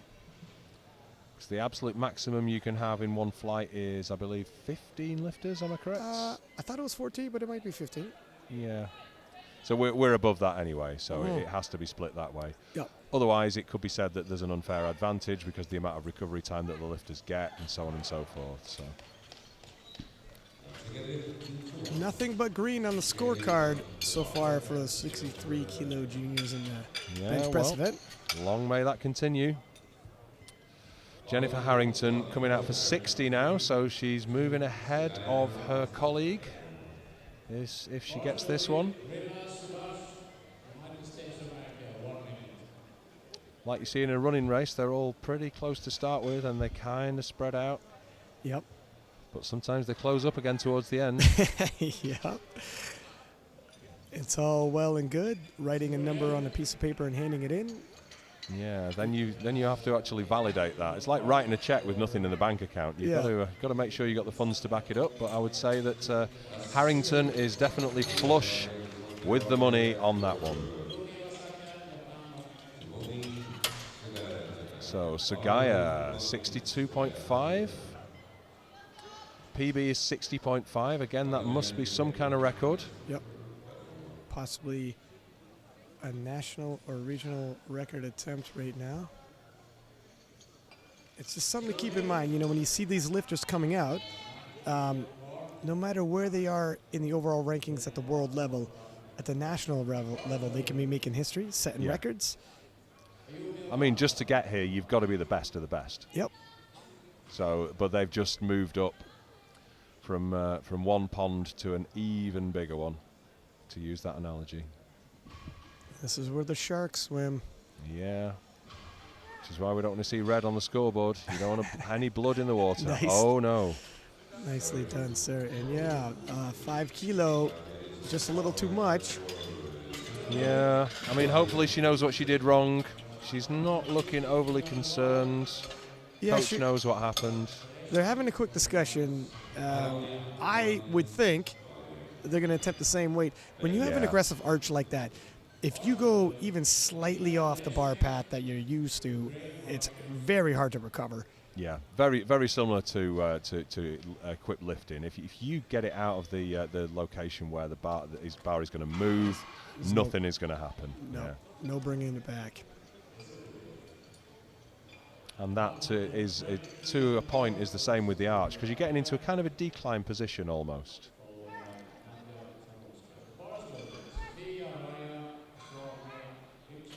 But yeah, Välimäki from Finland, 65, no problem for her.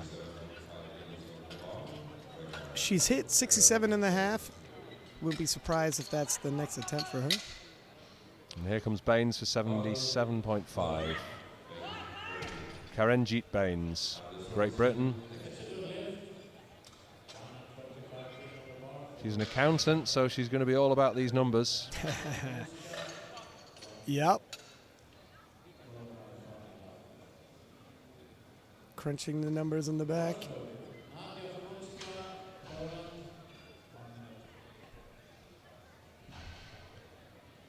That's quite a narrow grip.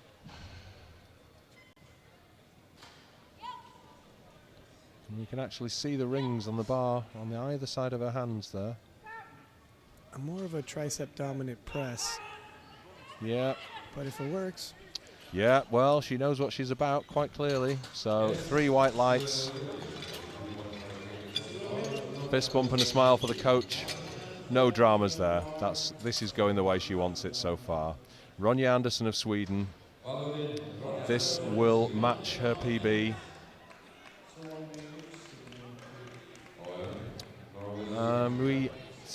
One of the lifters that we're seeing benching with a belt on, you don't always see that. It's not necessary, but in some lift, I guess for some lifters it makes them feel more confident, keeps the core locked, keeps them in the position they want to be in. I've done both, and I do feel sometimes when I'm stressing in the back, it does help a little bit, the extra pressure around the torso, around the lower back, from tightening up on me.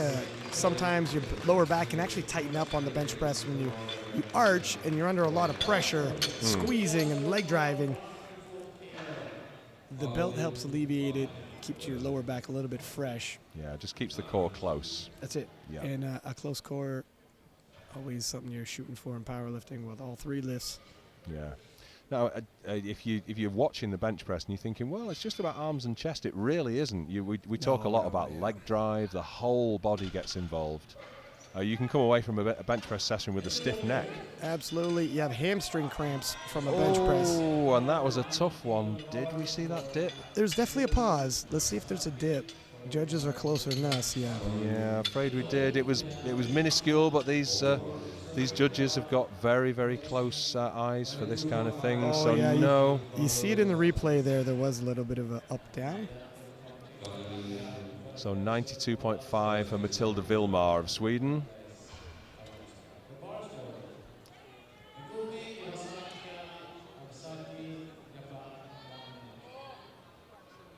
Just getting set up. Plenty of time left. She's got 35 seconds at this point. You see that very aggressive arch there. Yeah. Flaunting some mobility. Look at that from the side view. And hugging the bench with their thighs, and you're allowed to do that. Stabilizing the lower body. Yep. Totally within the rules. Some people like spreading their feet, spreading the base. Some people like hugging that bench with the thighs. Yeah, it depends whether you need to cling onto it or you want to spread the feet out for that extra stability. The bench press, I mean, there's so many ways to approach it. It's a very technical lift. It's the only lift with 3 commands. You have so many points of contact you need to maintain. And then obviously depending on the lifter's mobility, just so many ways. Some lifters opt for more leg drive. Some lifters opt for the feet spread and further back, minimizing a leg drive but stabilizing that arch. There's no right and wrong way. No. And I would say, I mean, I don't know if you referee or not, but I believe that this is one of the hardest lifts to referee as well, because your eyes have to be in at least 3 places, especially for the side referees. Now, there are a couple of pauses there, but I don't believe any dips for Connolly. I agree. Well, one of the side referees doesn't think I'm right, but 2 of them agree with me, so that is good enough for Connolly. 2-1. And we're into the 3rd round.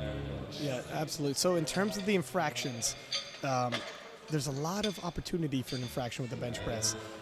For the lifter, but also for the refs, like you said. They kind of have to have wandering eyes in several different places. Because there's 3 of them, they can pick their spots. Yeah, you'll find the center referee tends to focus more on the head. The head can't come up. But the side referees, do you look at the feet? Do you look at the butt? It's, you can't really quite look at both.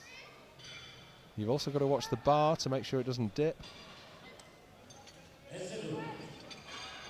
Nicely done. Yeah, and there's no such issue there for Harrington. That is unanimously a good lift. 3 white lights. So 62.5 for the second time of asking for Tomomi Sugaya now. Didn't get it last time.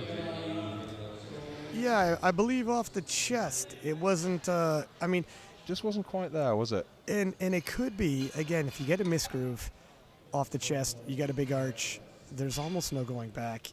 Let's see if she can maintain the bar path. It can literally be life and death for an attempt in the bench press. The coach was just at the jury table there. I'm not quite sure why that was, but he's back behind the line now that the coaches have to stay behind.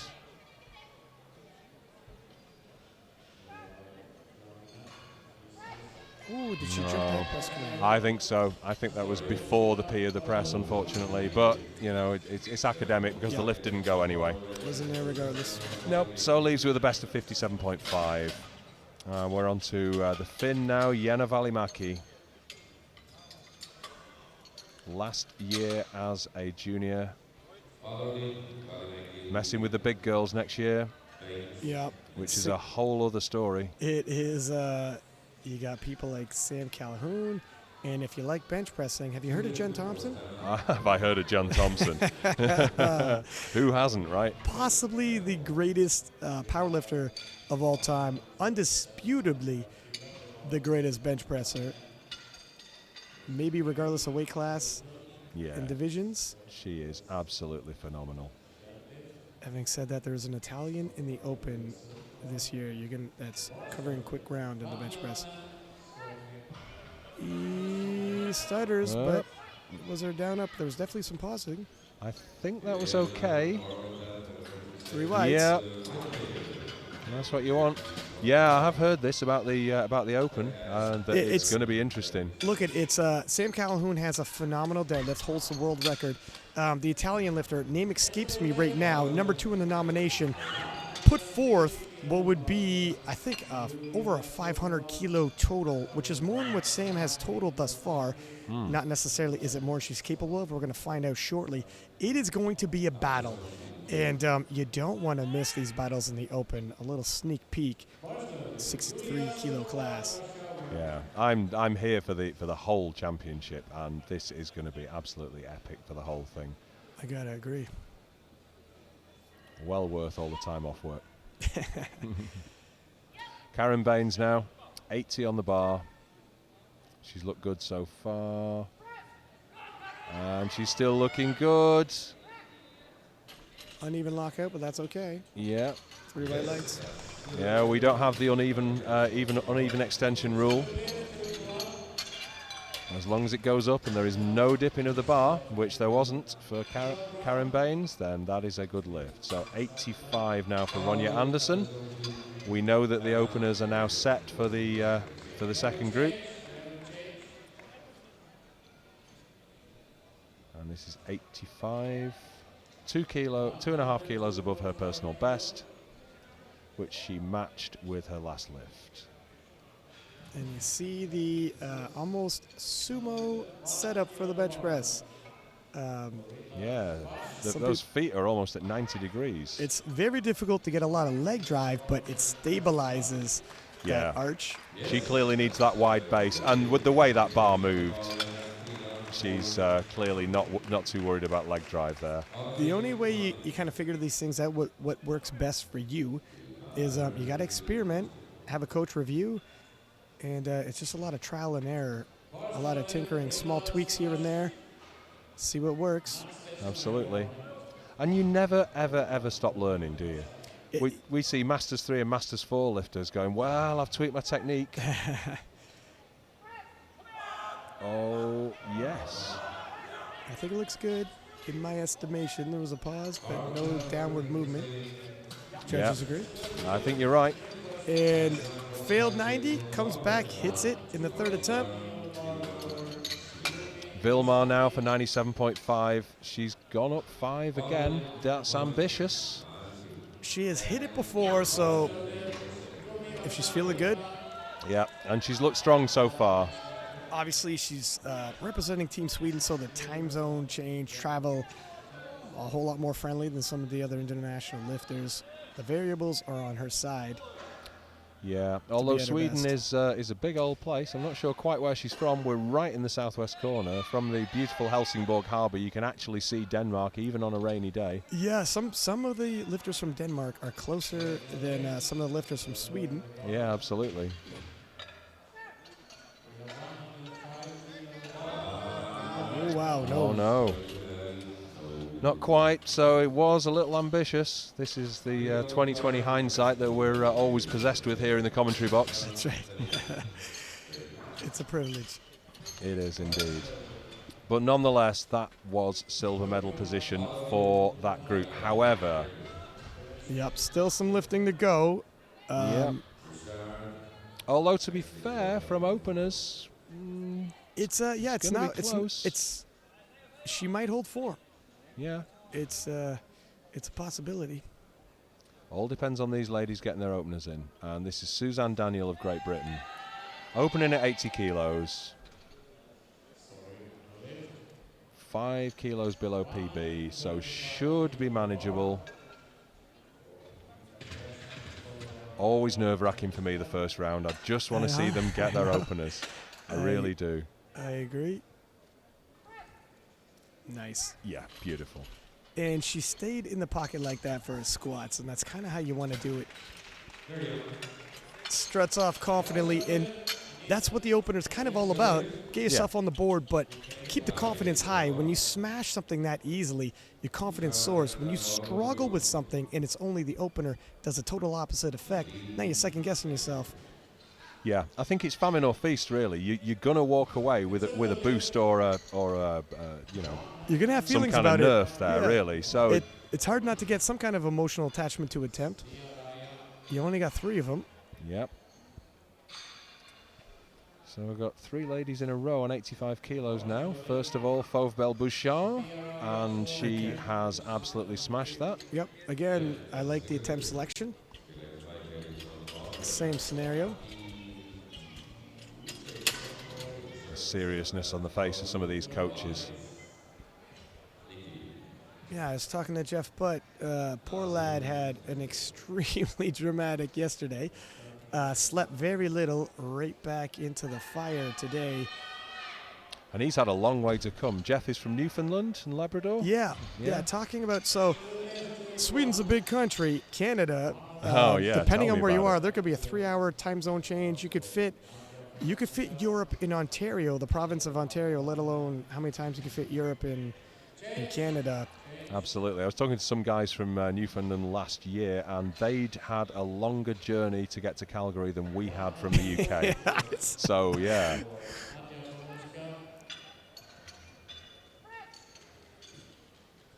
And that is nice for Arthi Nithi.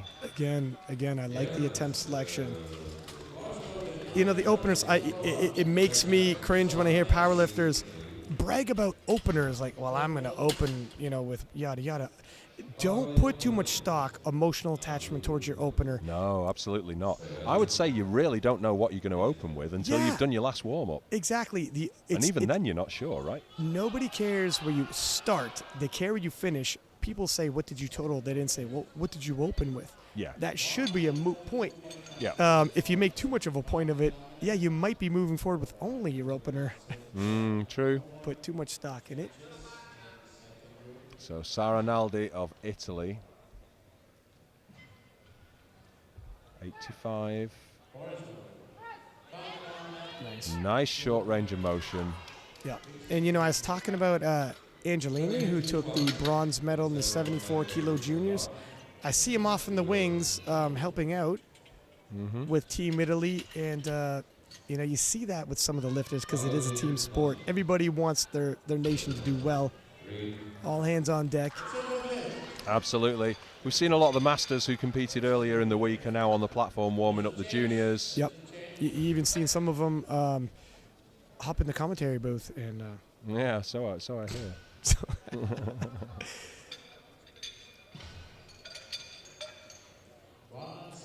I think it's safe to say that most of powerlifting is done for the love of it. You got to, and you should give back.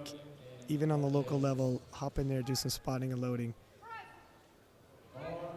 Yeah. I mean, as a lifter, once you've spotted and loaded on the platform, you know far, far more about what's required.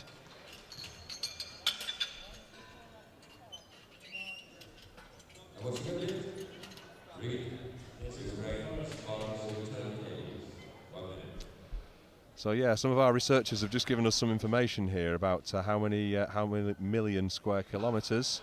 I believe Europe is just a little bit bigger than Canada, 10.2 million square kilometres. Wait, this can't be right.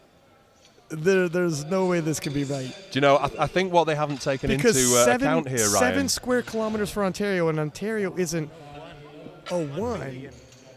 I know, that still can't be right. Do you know, they haven't taken into account the rise and fall of the terrain there. You've got some beautiful mountains, especially up there in the Rockies. So that is Sophia Rudd, 3 white lights on her opener at 90 kilos. And it might be, I know Canada's stretching from east to west. If you were to judge it like traveling from east to west from Europe and traveling east to west from Canada, if Eric can pull those numbers for me. He's quick to come with the numbers to prove me wrong. Give me another shot here, Eric. You stumped me with the square kilometers. Although I guess you could probably get across Europe more quickly because there isn't a 110 kilometre speed limit. And my man has my back here. Thank you. I appreciate all the help. I'll take it. So speaking of Canada, Justine Maltese on the platform now. She's got 92.5 on the bar.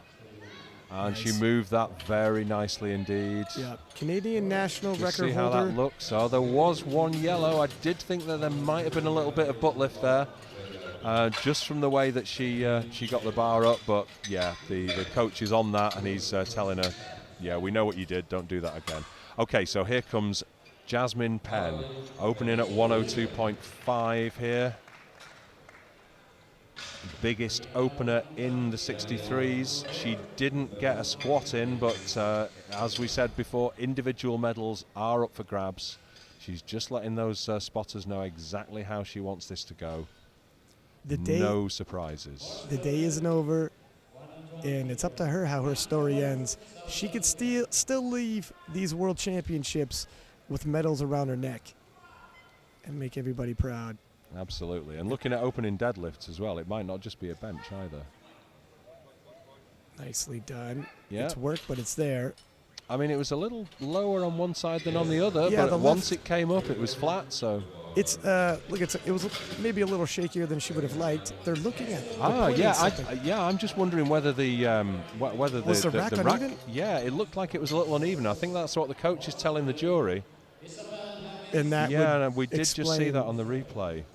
Okay, so that's not the lifter's fault. So she got it regardless. She did. So no need for any kind of Yeah, but the jury are just talking to the USA national team coach now. What would be the outcome though if she already got the lift? Yeah, I mean she got it right. So let's just let's get on with it. Moving right along. Yeah. I guess maybe what they're asking for is what was the height she wanted, but that just should be on the score sheet. Yeah, if you want, maybe they just want to establish. Let's go for the one pin up. Let's make sure we're on the same page in terms of the rack height. Fair play. But nonetheless, looking at the bench press, that 102.5 might be good enough for the overall gold. Right there, without another attempt. Yeah, so rebounding might already be in the cards for her. A bit of a comeback within these World Championships. And looking ahead at the deadlifts, you're 100% right. She's opening with 185, far and away ahead of the rest of the pack, at least by 10 kilo. She can keep that up. There's 2 gold medals possibly that she can leave with at the IPF World Championships. Nothing to scoff at. Hell of a consolation prize. Absolutely, and it's an ill win that blows nobody any good because Suzanne Daniel, coming out for 85 for a second, just got a little bit more of a rest than she otherwise would have. So whether she wanted that, whether she was already fired up, I'm not sure. Yeah, see, I was about to say it could work either way. Rest is nice, but if you were on deck in the hole, you think you're about to go, the music was keyed up, the chorus started. At least she's not in kit, right? So that can be painful to stay in the shirt for longer than you need to. Fair enough, and that moved. Looks like it didn't rattle her at all. No trouble. 2.5 to 5 kilo. What are you thinking? It moved fast enough. I would throw 5, but if she wants to stay in the pocket, she could go 2.5. Well, Jason's just chucked it in, so and he's very poker-faced. He's not giving anything away there. He is poker. Yeah. Poker-faced indeed. So Sarah Naldi, 87.5 for her second attempt. Penn, by the way, jumping up 2.5 kilo, keeping it a little conservative. Yeah. Well, I think she just needs to do that now. She doesn't really need to worry about anybody sneaking up on her from what I can see from the attempts. Yeah, so Maltese is probably the biggest threat, and even she's only opening it, coming out for 97.5 for a second. So yeah, I think it's out of reach. Aldi now. No trouble. Yep. Yeah, 3 white lights for Naldi. And Fauvbel Bouchard next for 90 kilos. 8th to 4th in class. And that's what happens. A 5 kilo jump, that's what it could do for you in this 63 kilo class. A lot of the ladies are going to be taking 2.5 kilo jumps. If you're willing to risk it, 5.5 kilo or 5 kilo can jump you up several spots. Yeah, it's a big old gamble though at this this kind of weight. Yep, it's got to be a calculated risk. Yep. She is also looking ahead on the podium, a favorite. She's in the hunt anyways. Oh, that was quick. I think it's good, yeah. Judges yeah, agree. It's good. Yeah, absolutely. I mean, that's the thing. You really don't want the bar to stay on the chest any longer than possible, because if the bar's sitting on the chest, you're waiting for the press command, you can feel the strength draining away. Yeah, it takes a lot of energy holding that statically over your chest like that. So you want it to settle down and be absolutely solid, so you're going to get that press command as soon as you possibly can. Yeah, it's not resting on the chest. You got to maintain that. It's got to be motionless in the letter of the law. Yep. Yeah. So 90 kilos remains for Arthi Nithi. Now, speaking of the 5 kilo jumps, this is a 5 kilo jump for her. Also, one of the favorites to hit the podium. Currently, neck and neck with the Canadian, just half a kilo separates them in the subtotal. In the projected, also very close. Yeah. And that half a kilo as a result of taking the squat record. That's right. Forcing the Canadian if she's going to break the tie to go up another 2 kilo on top of that. Yeah. And we are in a tight race. Yeah, Lena Sjohl now up to 92.5. And we're only seeing 5 kilos separate the attempts. I was just about to say, it looks like everybody's, but having said that, maybe everyone kind of collectively decided lower the openers a bit, get in there, and then you can take a bigger jump to your second. Well, I mean, realistically, no one's going to catch Penn, but no one has to worry about Penn for the overall. So I think they're saying, okay, you take bench gold, we're worrying about the overall. And it's a good strategy. That's the race. So that's a good lift. Sophia Rudd now coming out for 95. She's going to be followed by Maltese and Penn. And this is just the end of round 2.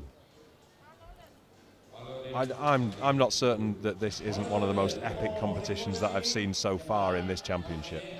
It's both the 57s and the 63s. If you like sways and momentum, you like upsets and plot twists, and I'm sure the deadlifts is going to come down right to the very last pulls. It's got all the ingredients.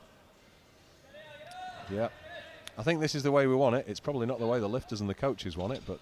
The bench press event is probably the most steady so far that we've seen. Nope. Oh, and just a bridge too far for Ruud, that 5 kilo jump. Now, Ruud, also still a medal favorite, but that was 5 kilo that would have helped her campaign to get onto the podium.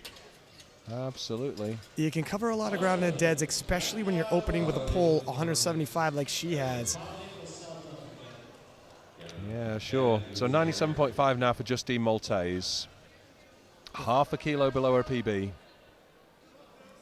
The thing with these benches, when you finish off and you add, 5 kilos, sure, that's 5 kilo less you have to pull potentially to get on the podium. So you're almost deloading that final pull of yours when you're looking, okay, how much is it that I need to deadlift to get on the podium? Ooh, I don't know. We'll see what the judges say in terms of butt lift. Are we going to see any yellows, do you think? Yeah. A yellow and a blue. So, yeah. It was close, but slightly too much. Yeah, so it's again, this is evening it out even more for the third round. Penn now far and away in the lead on the bench press, coming out for 110. Realistically, she doesn't even need this. But she has some redemption to give to herself, I think. Yeah, and you know what? I wouldn't mind, seeing her load the bar and having a bit of a fight with it. She's got a lot of gas in the tank. The squat, even though she bombed out on, it was technical errors like depth. It wasn't a strength issue. Absolutely. Didn't overly expend herself, despite it being world record on her back. And that was easy. Yeah, exactly. So maybe a bigger jump for a third. She's got nothing to lose. Absolutely. Let's see it. At least 5 kilo. She's shaking her head. She's not sure. Well, she walked past the American coach who's about to put in her attempt, shaking her head. I would like to see 5 if I could be selfish. Yeah, I think so. A good scrap, at least 5. Let's see a little bit of entertainment now, but we're about to see that. Anyway, let's concentrate on Suzanne Daniel now as she comes out for 87.5. 2.5 kilo jump on her last attempt. Matched her PB with the last one. This will exceed it by 2.5. And you just can't call it with the third bench. It is like 85 kilo definitely moved well. It's a good, it's a higher probability. I'm going to put it around 85%, but you're right. 2.5 kilo in the bench press sometimes is all it takes. I'm going to give it 6-4. Oh. Bam, and that looks good. Yeah, I have to hand it to you, sir. 3 white lights, 3 for 3. Yeah, nice work for Suzanne Daniel. I think she's piecing it. That's a 6 for 6, hitting personal best in both events. Piecing together quite the day, quietly building her total. Something to be very proud of there. Yep. Sarah Naldi, 90 kilos. Again, a 2.5 jump. The last one looked good. She's got a very, very good mechanical setup. The range of motion is quite short. I think you could maybe, if you blinked twice, you'd miss this one. Not quite as as snappy as the Swedish lady in the 57s, but yeah, you missed it twice. I had to let you know when it was over. I did. I'm never going to live that down, am I? Let me know when the movie starts, love. Nope. No, not today. And there you go. This is often the way it is. Just couldn't quite call it. So there's 2.5 kilo, 2.5 kilo too many. She is still in the projected at 427.5. Yeah, and here comes Bouchard now. Will I say that? Yep, here she comes. I have said this before. Here comes somebody, and then you're like, oh no, they're not. They're letting the clock run down. But she's just getting her wrist wraps on, and I hope she's not going to let that get into her head. She does seem to be in a bit of a rush. You know, the thing with the bench press, if this was deadlifts, fine. It's a lot easier to set up and go. Yeah. They do have quite intricate bench press setups. It takes a minute to get in there. You don't want to be rushed. Oh, I don't know if you're even allowed to fix your wraps while you're on the platform. I don't think she is, no. I think the TC's kind of looking at her and going, well, there's not much I can do there, but... Let's see one of the judges shaking her head. Yeah. And she rushed that a little bit. But she still hit it. Yeah, see what the judges say. Hope that nothing went astray. Yeah, she got it. You know, it was rushed, but it's another 2.5 kilo. This race is so close. I'm surprised the TC didn't have a word on the way back, but he's definitely going to watch her on the last one. So Arthi Nithi now coming out for 92.5.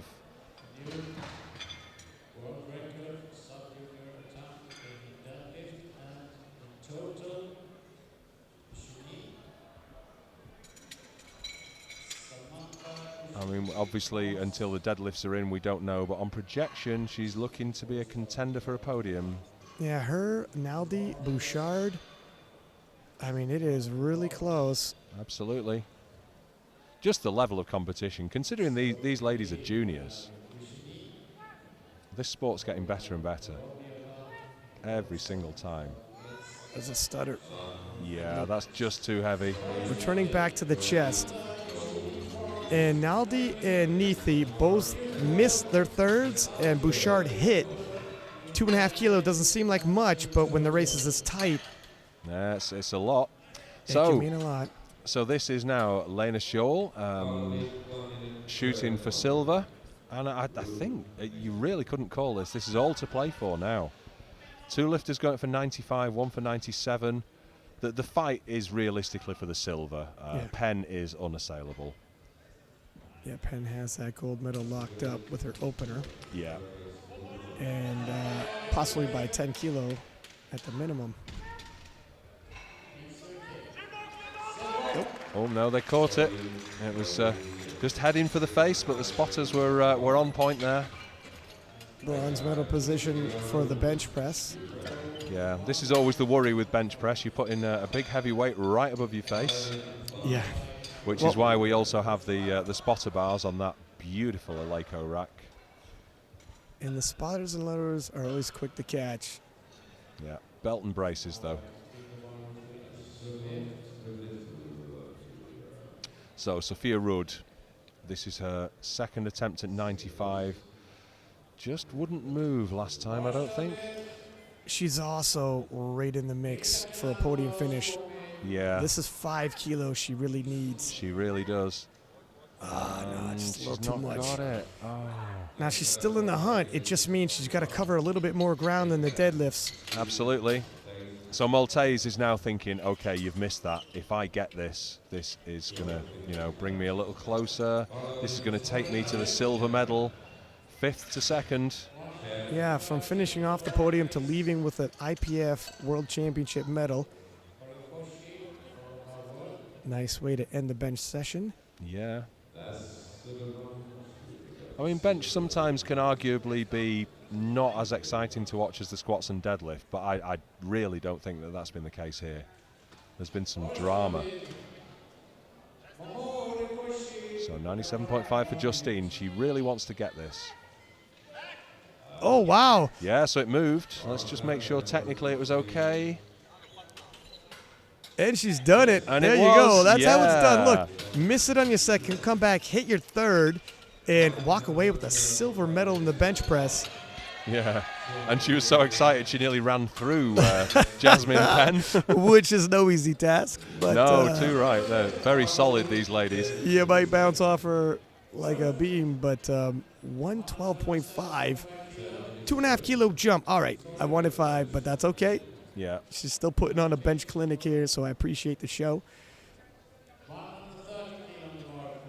Yeah, if you want to know how it's done, go and talk to Jasmine Penn, I would say. Yep. Even with her staying conservative in the bench, just absolutely far and away separated from the rest of the pack. Whoop, okay, well, what do I know? 5 would have been too much. Yeah. She knows. She didn't get it, but she didn't need it. She's taken the gold medal in the bench press with 110. Didn't get the 112.5. And so that concludes the bench press. We have a 10-minute break while we set up for the deadlifts. They say that the party begins when the bar hits the floor, and I think that in this case they aren't going to be wrong. I've been Joe Whiteley. With me is Ryan Sixpack Lapidat. And we'll see you in 10 for the deadlift party.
Welcome back to the 2019 World Classic Powerlifting Championships, live from Helsingborg, Sweden. I am six-pack Lapidat and accompanied by Joe Whiteley in the 57 kilo juniors, platform 1. We've seen some drama. We've seen some shakeups. It is a very tight race. Yeah, I think it's safe to say that this is one of the most dramatic sessions that I've seen all week so far, and we're not even into the opens yet, but these ladies are absolutely tearing it up.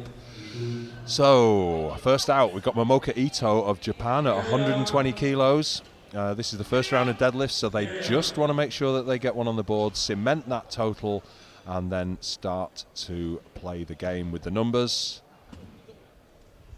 Ito first.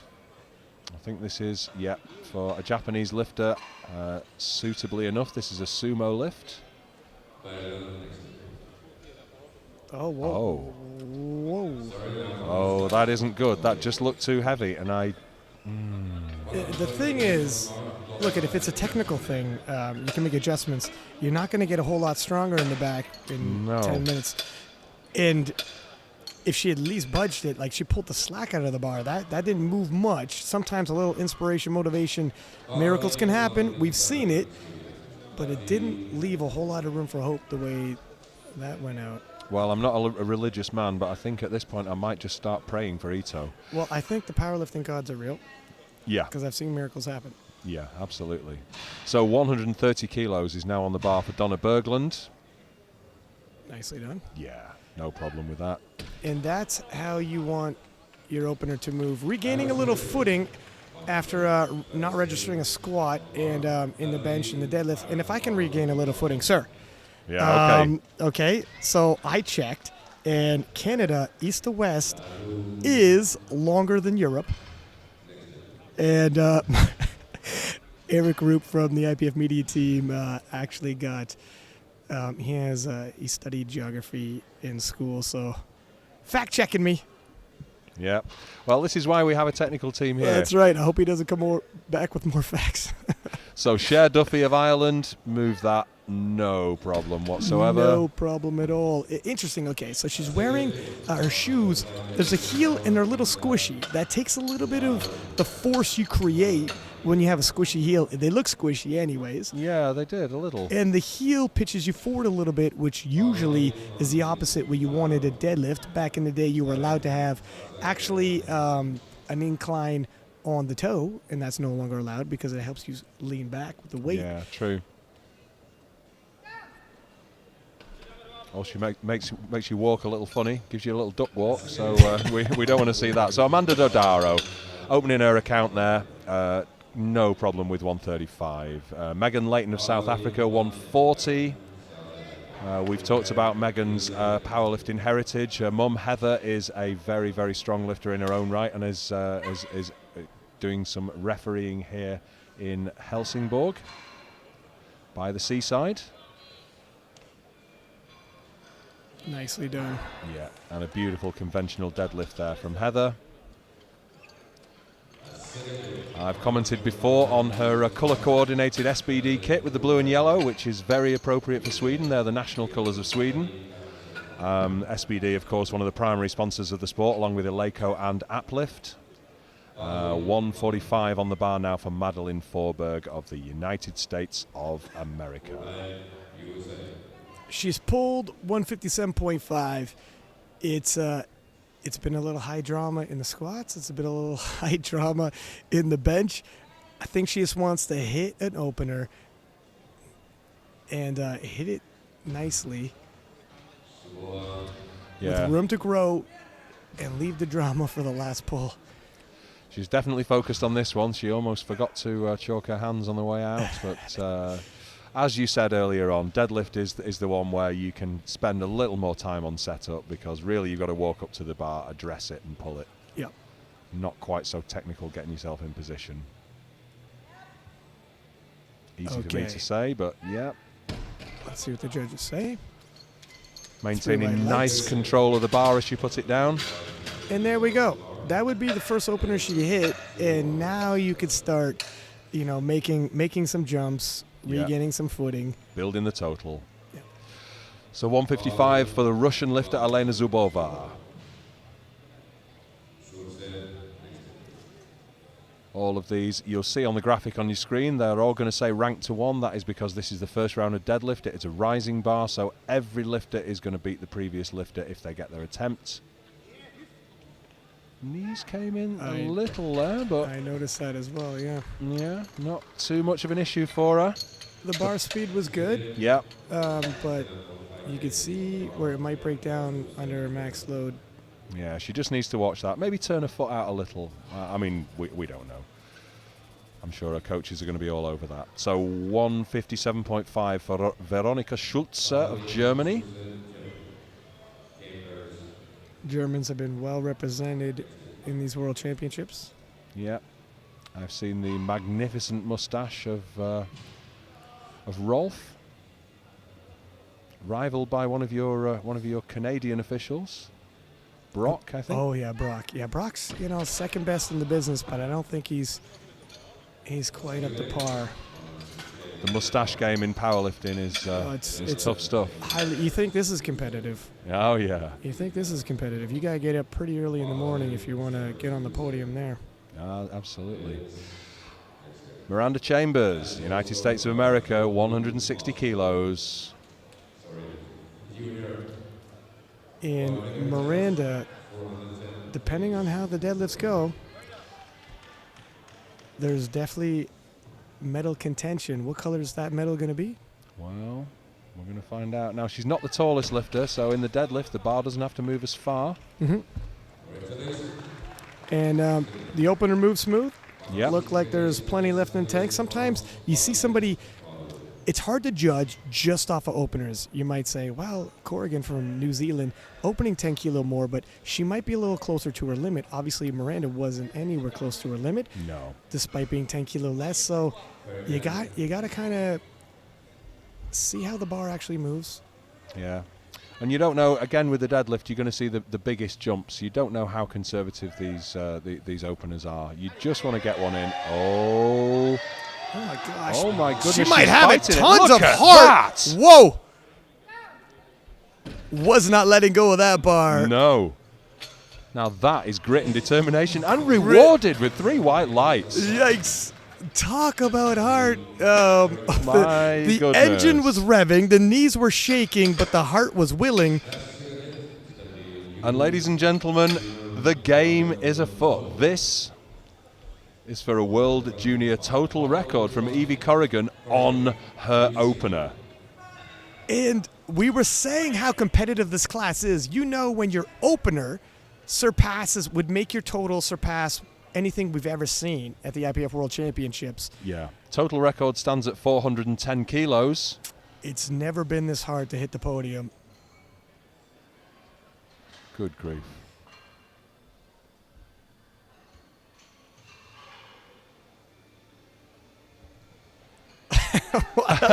And I think when I said that the total record stands at 410 kilos, it's almost anticlimactic. That was crazy. It's now 412.5. Yeah. Evie Corrigan on her opener. If you were expecting a struggle, you're going to be waiting. Yeah. It's going to take a lot more kilo to slow her down, and we have a monumental 57 kilo junior class here today. And Corrigan, she wants it all. She's put 178 in for her second attempt, which is going to take the deadlift record and the total record. So, okay, Momoka Ito. The Japanese crowd is going crazy here. Yeah, and I think everybody in the stadium wants her to.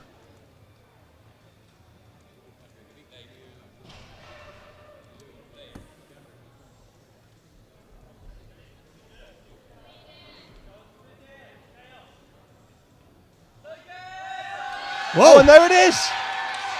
Oh. You know what? I got to stop doubting these ladies. Initially, I had suspected. Fantastic. Fantastic. It looked like a strength issue. It really did. Man, sometimes a little motivation, sometimes a little inspiration. It didn't look like the setup changed, but. Well, I mean, Japanese can sound like a fierce language. I suspect there's been some harsh words in the back, and they definitely worked. Now, we just want to say that although that was a record for Corrigan, we didn't notice, but Chambers extended the world total record with her lift as well. So these ladies are going to both be receiving certificates, and we're only in the first round. Yeah, phenomenal. Berglund out for 140 now. That matches her PB. Nicely done. Yeah, that's a good lift for her. So Corrigan and Chambers tossing back and forth the total world record like a volleyball already in their openers. And we got 2 more deadlifts to go in the strongest, most talented 57-kilo junior class we've ever seen at the IPF Worlds. Absolutely. Borne out by the fact they're smashing the total records. Yeah, the numbers don't lie. No. So, Cher Duffy of Ireland.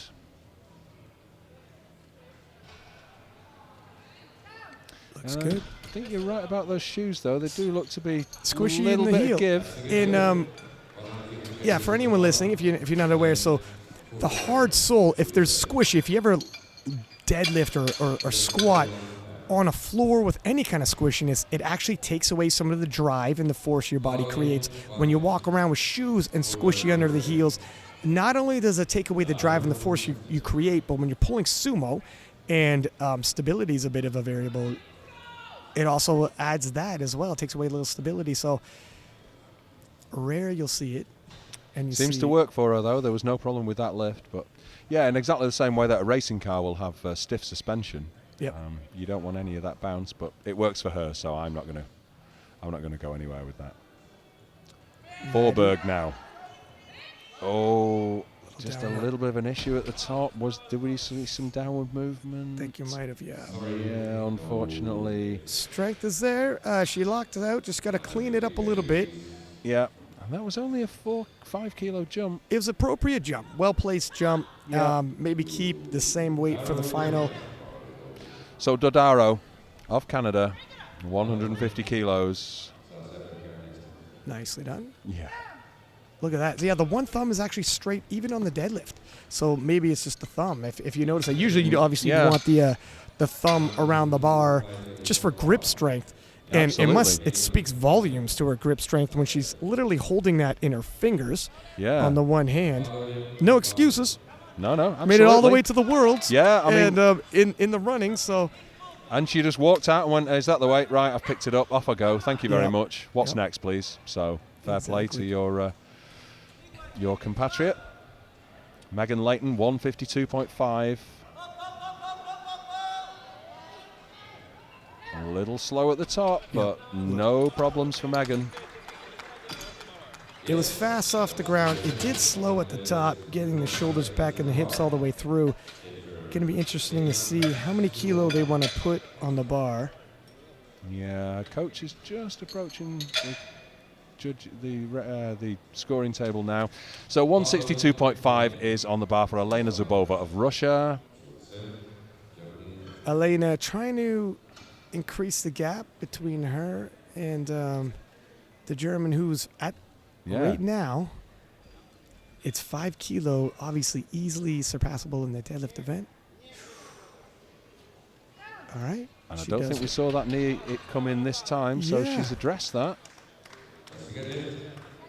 And that's 3 ladies here at 162.5. Zubova just got it, obviously. Schulze of Germany coming out for the same weight, and Alves also wants it. Now, Alves is not in the competition due to not registering a squat, but Zubova and Schulze fighting it out. And Schulze, if she gets this, is... she's lighter on body weight, right? Lighter on body weight, 7.5 kilo behind. If she jumps up 7.5 kilo and hits, and Zubova misses, you can see her path to the podium. Yeah. Oh, she's got 7.5 or more. I would think so. Pacing herself for a big pull. And I would not be at all surprised. And she also has the benefit of pulling after Zubova because she's going to probably deadlift a little heavier. So load the bar with what I need for the podium, please. It's going to be tight. Well, it's the way we like it. That was what makes for a dramatic event. So just rolling the bar forward. Yeah, sometimes, a little bit of baby keep pad. out of the talc. Right? That's right. Yeah. No, just a little too much. Look at 160 was high drama. Yeah. 162.5. It's the smallest increment she could have took. She showed a lot of guts and heart coming back out, but I think she emptied the tank with 160. I think so. I mean, Titanic. Well, true. I mean, saying that, we saw Ito with her 120, didn't move on the first one, and just floated up for the second one. So anything is possible here. 167.5. Now, every time Chambers or Corrigan are going to approach the platform, this is going to be a total record. Yeah. We're in uncharted waters here. History being made every single attempt now by these young ladies. Oh, my gosh. Yeah, there it goes. And the ease with which they are smashing these deads and extending the world record. Yeah, that's just fantastic. That's a new world total record. No junior at 57 has ever done that before. But, Corrigan is now coming out for 178. On her second attempt, 2 records for the price of 1. We're seeing the chips being put on the bar. This is going to be the deadlift record. This is going to be the total record for Evie Corrigan of New Zealand. And strategically, having that chip, Chambers has to go up another 2 kilo on top. It forces a larger jump. It's all strategically played, but first she's got to hit this. Yeah.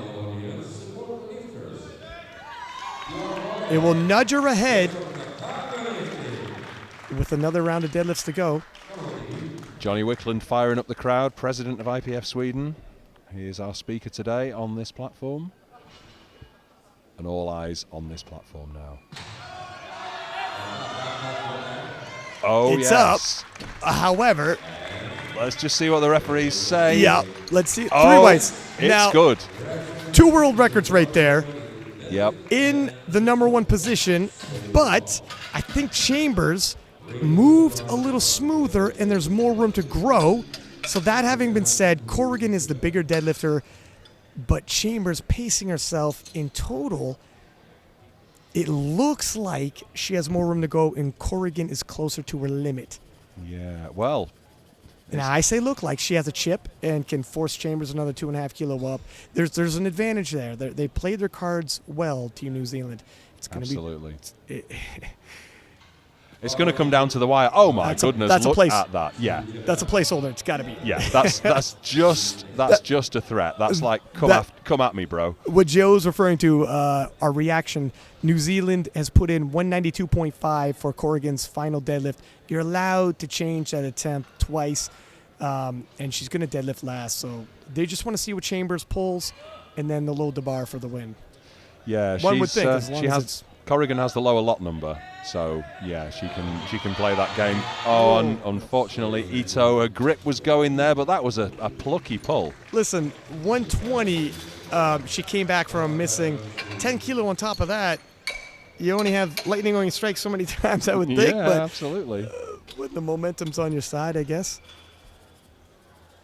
She wasn't risking anything in terms of falling in position, so trying to gain her team maybe some more points. Got to respect that. Absolutely. So, Donna Berglund, 145. This is going to beat her PB by 5 kilos. That on this platform is well worth achieving. Yep, we're going to go 3 for 3 in the deadlifts. It's a struggle, but she's nailed that, I think. I think so. Let's see if the judges agree. 3 lights. They do. So, yeah, she's got to be happy with that. I mean, the performance in the squat is not going to cheer her up, but the bench and the deadlift are going to make up for that. Rebounded nicely. Cher Duffy, 145 kilos, exceeding her PB by 1.5. If she gets this... Can only assume she's looking to finish the day with an Irish national record. You would think so. I'm not sure of the Republic of Eira's records. Yeah, I'm just judging by her previous personal. Absolutely, yeah. Whoa. Get that down, command. Yeah, didn't look quite solid there, but yeah, no, she got it. And you see a little wobbly on the top. Yeah. That's why I don't like those shoes. You see the feet literally wobbling. Yeah, back yeah, and forth on absolutely. those. I mean, they're just standard running shoes as far as I can tell, but Yeah. it's whatever she's comfortable with. So Maddie missed 150 and decided, look, we're going to jump it up 5 kilo regardless. Yeah. May as well. No sense in retreading old ground. And again, this may be a bogey weight. She may be going, do you know what, 150? See you later. Let's have 155. And I tell you what, 150, the strength was there. There was a wobble. Mm-hmm. But sometimes it's just a speed wobble. Yeah. A little extra weight will steady you. She knows what she did wrong.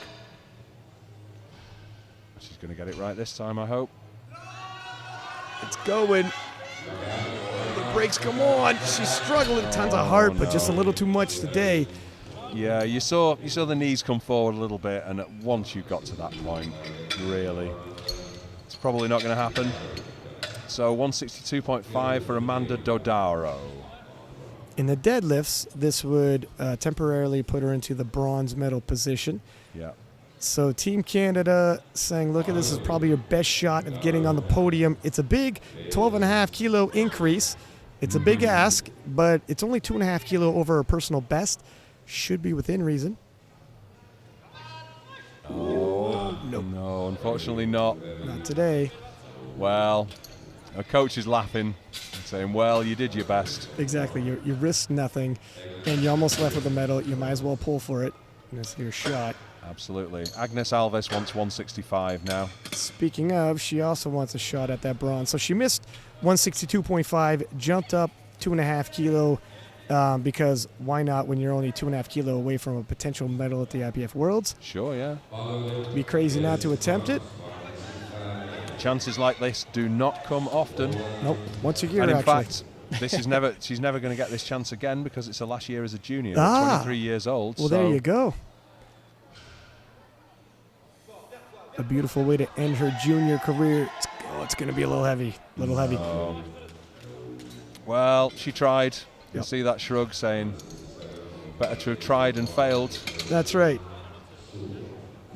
So Elena Zubova, 167.5. Again, kind of a repeat of the third round. The three lifters in contention for the third place are all going for the same weight, so it's going to go on body weight. This is Elena Zubova of Russia for 167.5.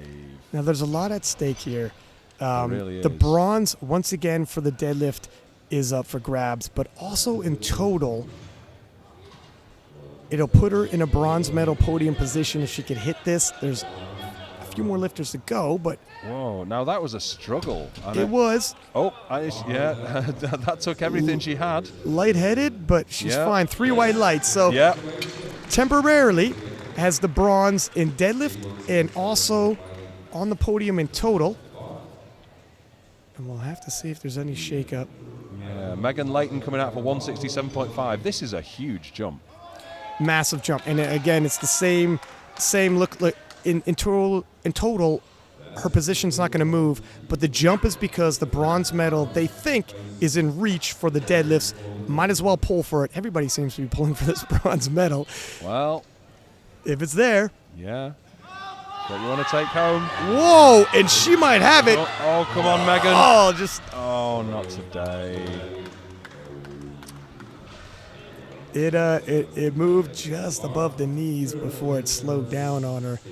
And again, same weight, same scenario in terms of that medal up for grabs. Yeah, this time it's Veronika Schulze of Germany, 167.5 for the bronze. Doesn't move her up total place, but this is going to get her deadlift bronze. Everybody is If taking she gets swings at this bronze medal.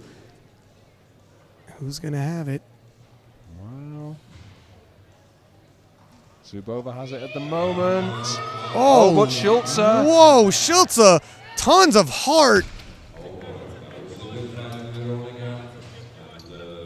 The votes are in. Takes the bronze lights medal. Are white. What a way to end the day, and that was literally not another kilo in the tank. Dietmar, very happy, gets his lifter a medal. Sometimes you have that conversation. Look, you're going to finish off the podium in total, but we can snag you a medal at the IPF World Championships in an event. You know that's big. Yeah. Do you want that? And the answer is going to be yeah. Then fight for it, and fight she did. So 177.5 for Miranda Chambers, United States of America.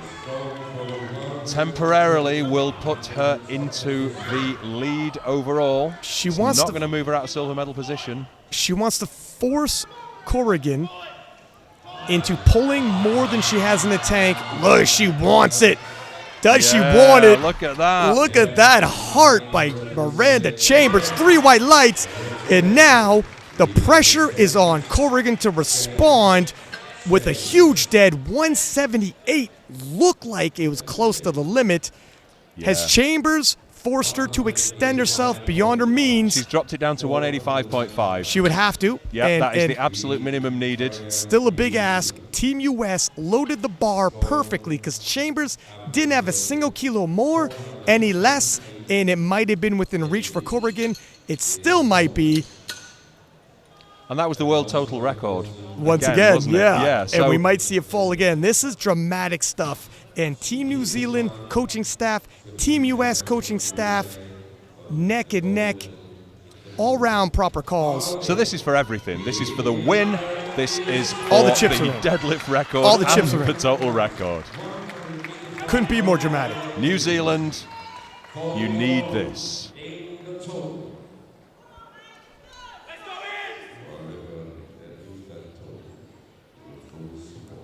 I can only imagine the pressure that she's under right now.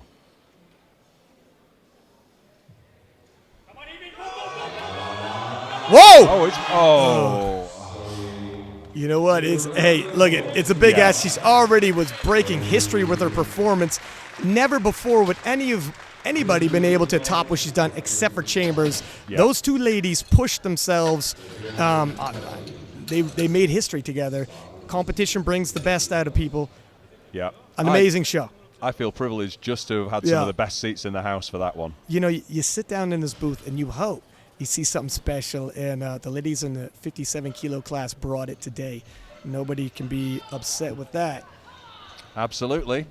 So 63s, you've got some work to do to live up to that one, ladies. Yeah, my heart's pounding through my chest. All right. All right, so we're just looking at records here, and the junior deadlift record in the 63s is 190. The total record is 463. Yeah, I mean, we got a couple openers at 175. It's definitely, it's within reach. Nothing's impossible. Nope. Katrina Connolly pulled that 125 for a nice opener, I think. So do the referees. So Matilda Vilmar of Sweden now. Excuse us, everybody watching around the world. We're just trying to come down from the massive adrenaline high that we just had in the 57 kilo class. And you know what? My goodness. That total world record might also be for grabs. It's, you got to see how it shakes up. Yeah. I mean, let's face it, this is IPF Worlds. Anything could happen. That's a nice opener. Yeah, beautiful.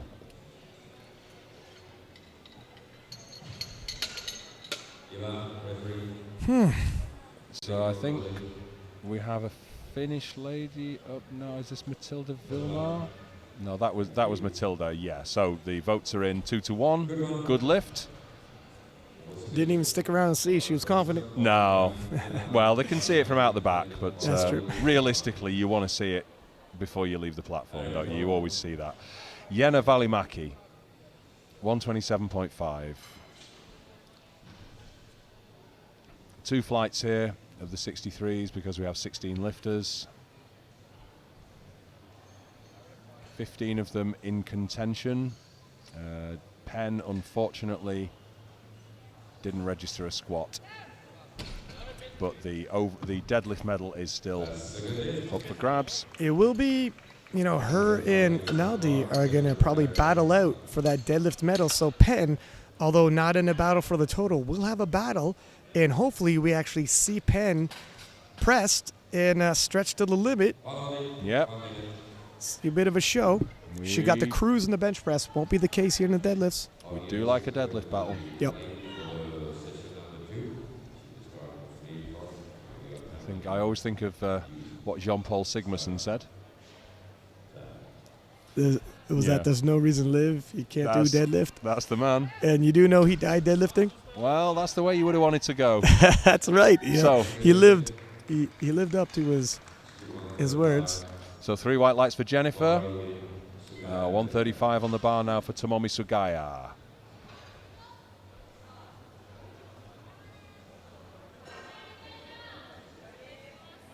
So far, all these openers moving pretty smooth.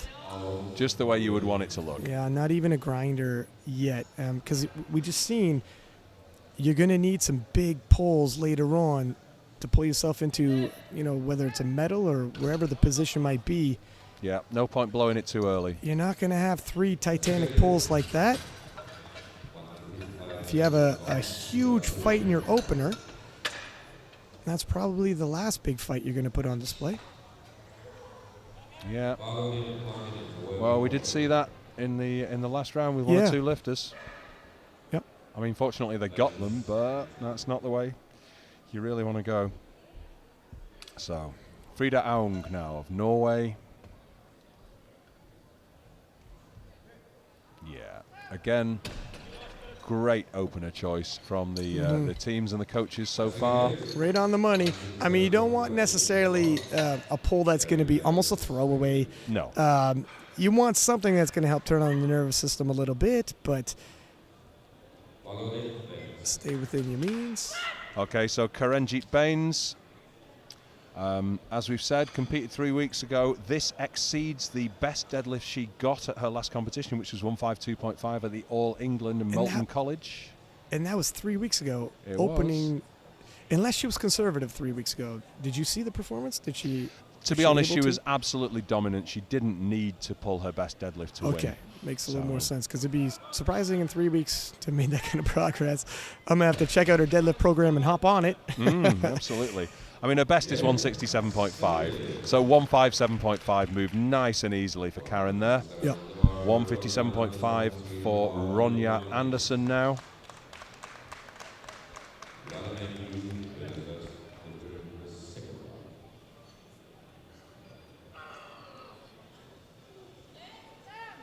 Do they like the knees? No, yeah. Oh dear, yeah. They look a little soft. You got to lock those out. Flex the quads. It helps. Yeah, and certainly the right-hand referee is indicating soft knees and some downward movement. So yeah, a couple of things to get right there. A couple of things to think about. And she is walking off that platform with that kind of expression of which is not what you want, really. I saw the knees myself. Yeah, I just saw the referee on the right-hand side indicating both knees and that hand motion that only means downward movement from a referee. So Jana Välimäki of Finland coming out here for 132.5 for her second attempt.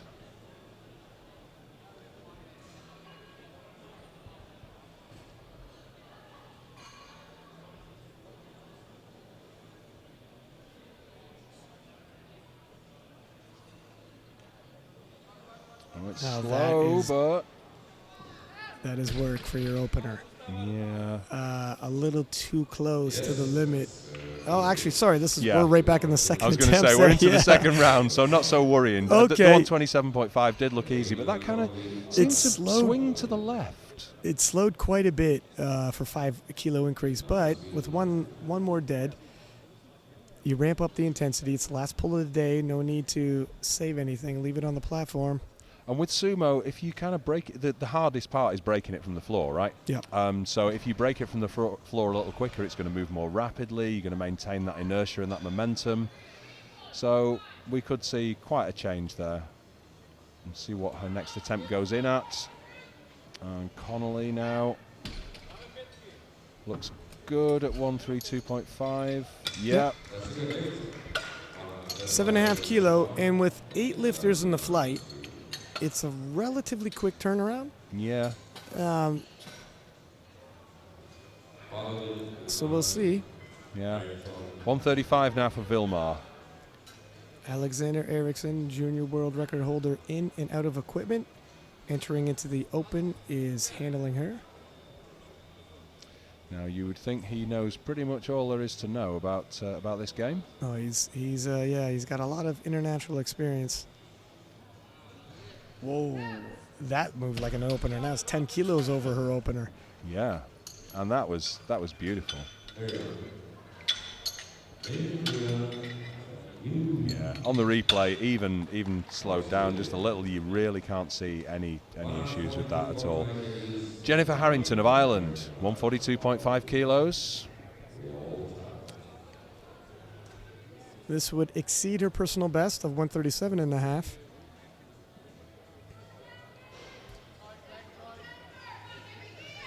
Yeah, she's only 21, so she's still got some way to go in the juniors. Mm-hmm.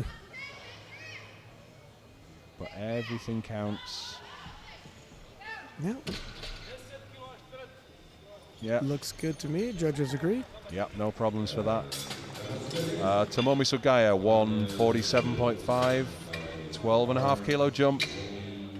Now we're starting to take a little more chances. We are.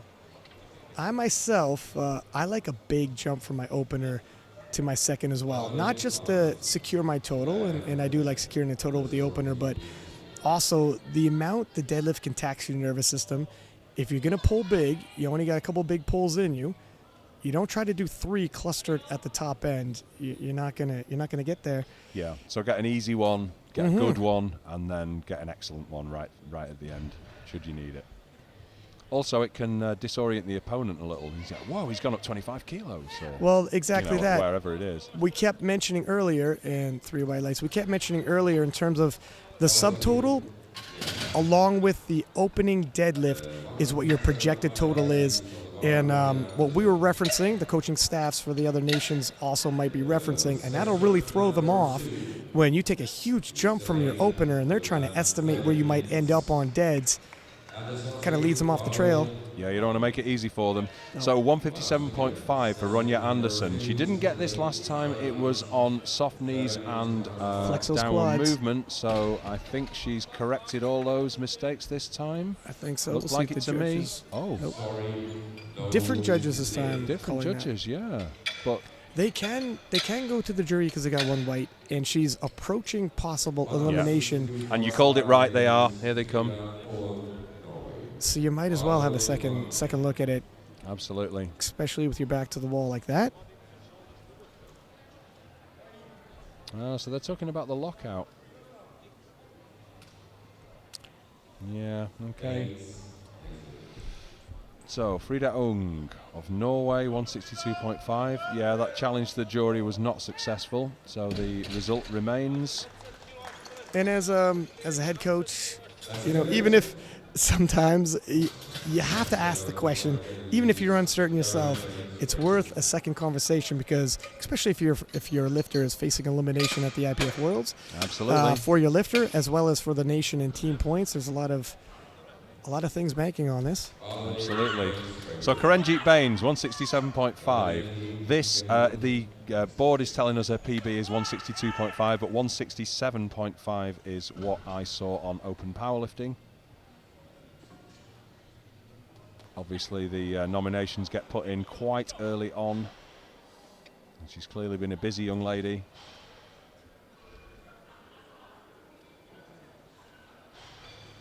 She's not certain about this, though, but it's moving. Look how strong that back is. Whoa. It took a huge effort. I think she locked it out. I'm not entirely sure how much more she's going to want to jump. See if the judges like it. They do. That's what we call a library deadlift, where it's put down so quietly she could have been in a library. And look, they're having a conversation with the... Yeah, she really doesn't know. It's like, listen, maybe 2.5. Yeah, that's what I'm thinking. Anything more than that would be wildly ambitious, to say the very least, I think. So Jenna Välimäki of Finland, 135 kilos on the bar, 135.0. To be specific, I'm going to put the point in. There you go, yep. Just making that point. So her last looked tough, but she's from Finland. Yeah, They know all about tough. They're known for their deadlifts. It's 2.5 kilo. It just depends how much 132.5 drained her. She's going to be drawing on her reserves of Sisu here, which is a peculiar Finnish concept. Holy moly. Oh, and there we go. Yeah. Well done, 3 whites. 3 white lights. And what was that about the Sisu? Sisu, it's a Finnish concept of perseverance in the face of certain defeat. It's you have to be Finnish to understand it. But okay. It's since I heard about it, it's the way I've lived my life. Sisu is a fantastic Finnish concept. So 140 for Katrina Connolly of Ireland.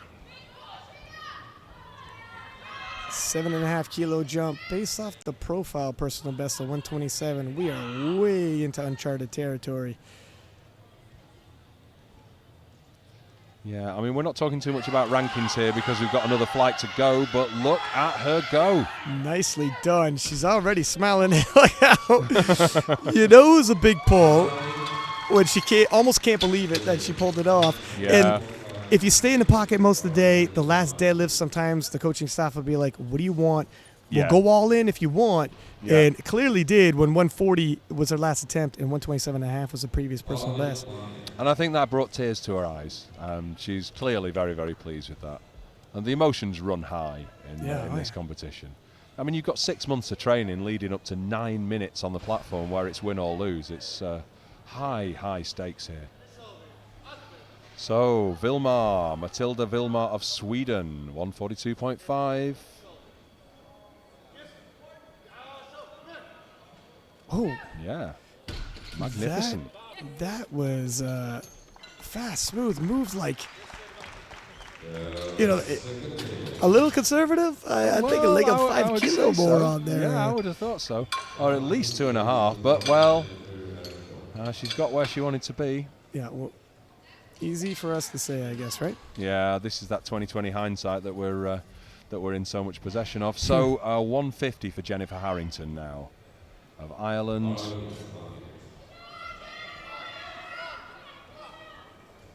Irish team representing up there on the bleachers, making some noise for the lifters.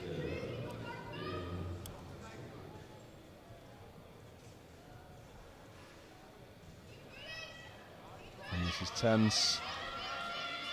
Oh, come on, finish it, come on. The Fighting Irish. Absolutely. I think she might have it. I didn't see hoping me ramping so. her down up. Oh.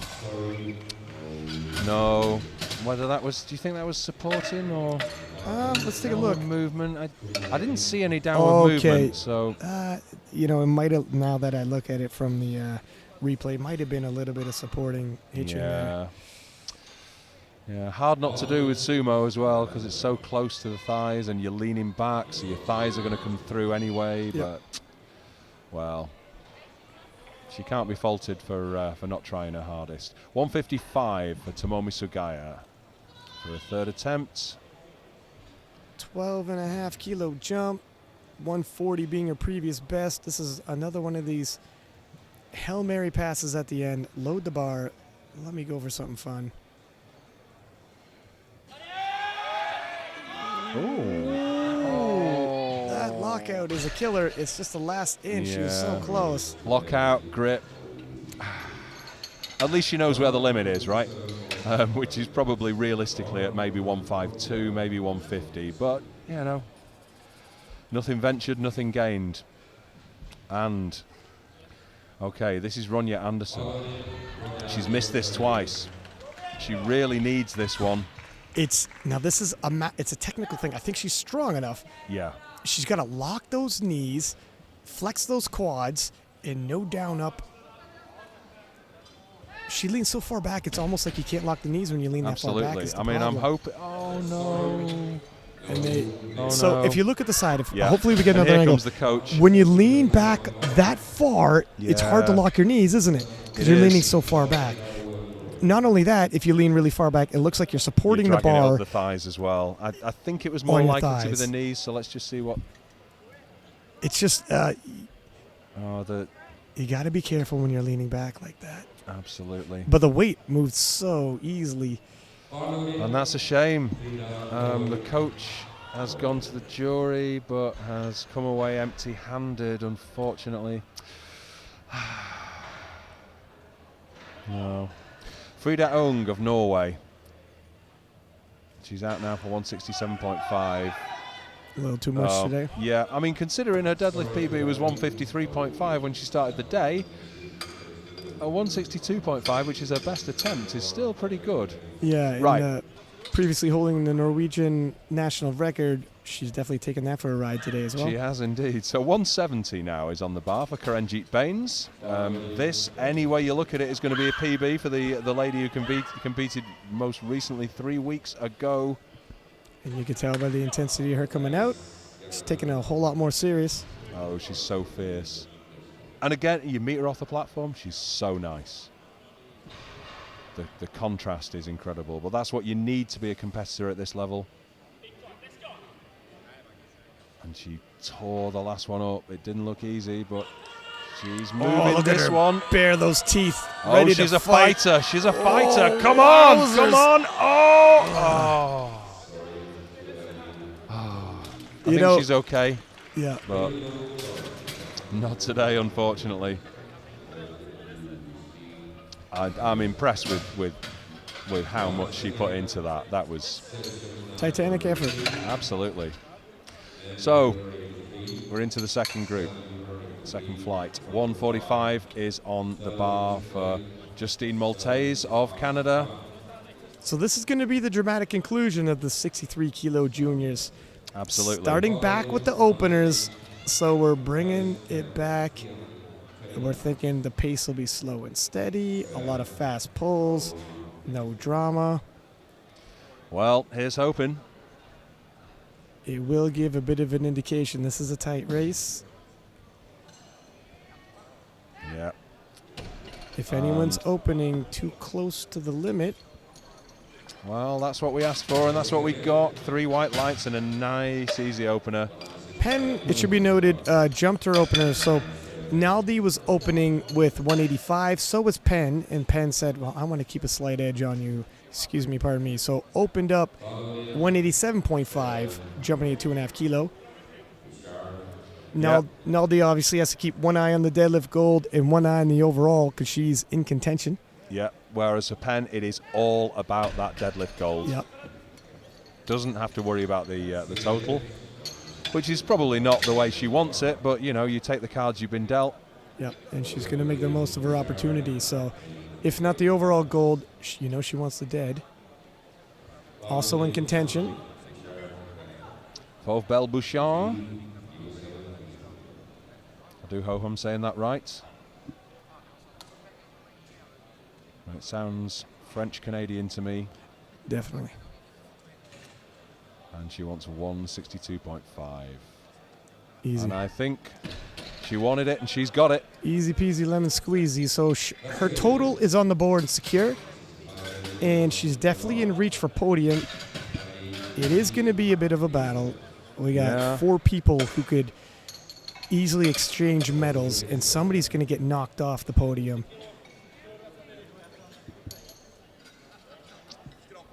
Well, we'll see.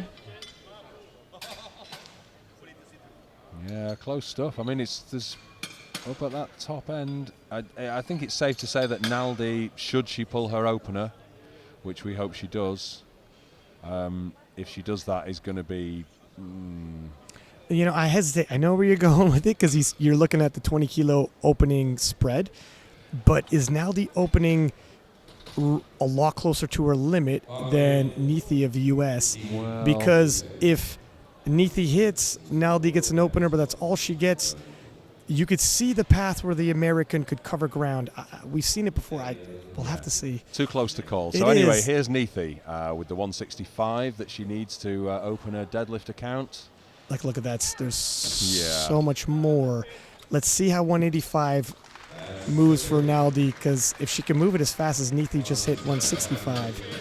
Yeah, then the game's afoot. So, Suzanne Daniel, she's coming out for 175. PB is 179. I think that's a British junior record. Looks like it. That's a pretty big deadlift, and she's also covering some ground there with the projected at 405. Any of these girls start slipping up because Suzanne Daniel has been piecing together her total, and all you need is the top 3 to push themselves and overextend, and then the door swings open for opportunity. Absolutely. And look well, at that. there we go. And that's a 175. She's right in the mix possibly for a deadlift medal, and you just give her that glimmer of hope. Never give a contender hope. She'll take it. I've seen her training on social media. She's a fighter. She'll fight for her reps. They'll load the bar if you give them reason to. Absolutely. I mean, nobody's getting an easy ride here. No. So 175 on the bar again for Sophia Rud of the Ukraine.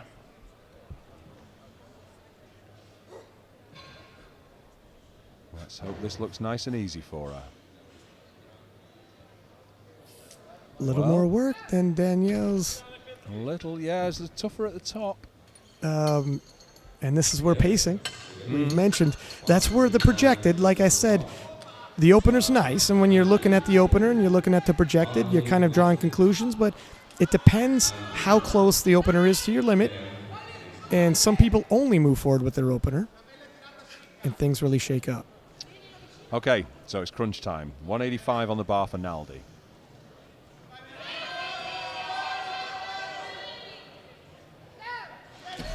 Moved well. Yeah, tough off the floor, but this is sumo, so...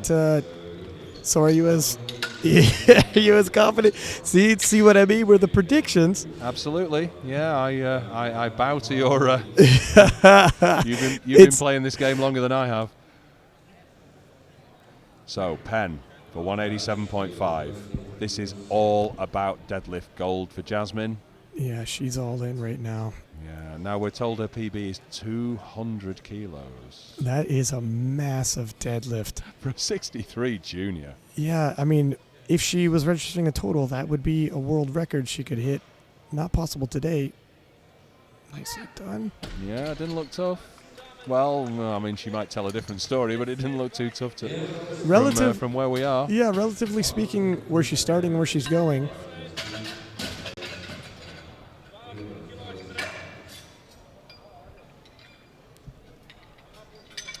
Round 2, 152.5 for Justine Maltese. It's going to move her up ranks in deadlift and total. So if I could just draw your attention here to the scorecard. Neethi, if she hits her pole, comes within, 3.5 kilo, and Naldi going for a world record on her second attempt, if she misses, and 185 was a big ask. Yeah. The gap is very slim at that point. Absolutely. Yeah, it's all closing up. Yep. Nicely done. So projections are the prognosis is a cruel mistress. Well, when Neethi's taking a 12.5 kilo jump from her opener, and Naldi's only taking 5.5, and that's 5.5. Yeah, so it's when you open closer to your limit, your jumps are smaller. Open way light, your jumps are bigger, and it's a whole nother ball game. It's going to be interesting. Yeah, it's going to be a tough one. Not to mention the other ladies who are all neck and neck, right down to Suzanne Daniel. 1 through 6 could make the podium. Yeah. All of those ladies looking to end up over 400. Yeah, that's they're going to be over 400. That's huge. Belle Bouchard. Votes are in. The lights are white. The lift is good. And I think she's got more in the tank as well. I think so. That didn't look too tough. Some of these ladies, they're pacing themselves right on the money for a big third pull. In that third pull, it's going to be, you're estimating where the limit is. Yep. You want to get the most out of your lifter without teetering over, because if you miss, the door swings wide open. Yeah. Yeah, you leave the door wide open for someone to charge straight through. Yep. And, Lena Scholl, you know when she's happy with the lift because the smile cracks across her face. And 15 kilo jump for her, and she just moved it as easy as that was. Yeah. Probably another big jump in the final pull. Now, when you pull heavier than the other competitors you're jockeying position with, you have the ability to see how much you need to load the bar for your third attempt. When you got to pull first, it's a total guess. Yeah. Now, this is going to be important. Let's see how this moves for Neethi at 177.5. It's a big jump, but I think it's going to move well based off 165. Yeah. And there you have it. So this is what I'm saying. You called it right. Her limit, how close is Naldi to her limit? Probably closer than Neethi. Now, is it enough? This is the dramatic. Absolutely. This is where the game is played. The U.S. team knows we got to pace you because one pull is probably going to be for it all. You don't have 3 fights in you. No, it's got to be one. Has Naldi set herself up for one too many fights in a deadlift? And here's another big puller, 185, who could really cover some ground in this and take somebody's medal if they're not on point. Yeah. Now, I think she's going to take a British record here, but if I would be surprised if that is even in the back of her mind at this point. Oh, she's looking at the bigger game here. And national medal records, 185, and that was pretty smooth. A little slower than the opener, but still more in the tank there. Yeah, and the battle is on. You could see. Look at that. Yeah. It depending on what she puts in for her third, and if she just wants to do what Daniel wants to do is put in enough for her third to beat the current total results. Yeah, quite right. So 185 on the bar for Sophia Rud of Ukraine. Oh, wow. Oh, it's tough at the top, but she's going to lock that out. It looks good to me. See if the judges agree. As you say, though, I'm not sure how many more fights like that she's got in her. So here it is. If you're in a position like Suzanne Daniel, you're looking to pull to beat the totals, assuming the people ahead of you will miss their thirds. That's the best position you could be in, the best you would ask. You go 9 for 9, stay in the pocket. Somebody slips up, door opens up, and you got yourself a bronze. And you know, her and the British team playing this perfectly. And that's basically what you got to do. You got to be realistic and put yourself in the best possible position playing the odds. And the others, speaking of... Here comes a world record attempt on deadlift for Sara Naldi of Italy at 190.5. It's not a big jump, as you said, but... It's a historic pull if she gets it. Absolutely. How much will it empty the tank? Oh, well. Looks good to me. It was work. Looks good to me. 3 white lights. New record. New world record in the second attempt. 3 white lights. It moved well. I think it moved probably slightly harder than the opener, but there's room. There wasn't a lot to choose between them. It looked tough at the top, but the last one did too. Maybe that's the way she pulls. Maybe that's the way she pulls, whether it's an opening weight or whether it's the third attempt. Now, that 200 kilo is definitely a placeholder. Yeah. But she's got to enjoy the record while she's got it, because if Penn pulls this, then the record is no longer hers. Well, unofficially, only because Penn doesn't have a total. But the gold medal in deadlifts won't be hers. Absolutely, yeah. The record's hers, not the gold medal in deads. Kind of seems odd to say, but it's all in terms of formality. Yeah, that's true. That's how it is. 3 whites. 3 whites, so yeah. Gold position at the moment, so we'll see if that 200 stays up there now. Look at 190.5, moved relatively well. There's room.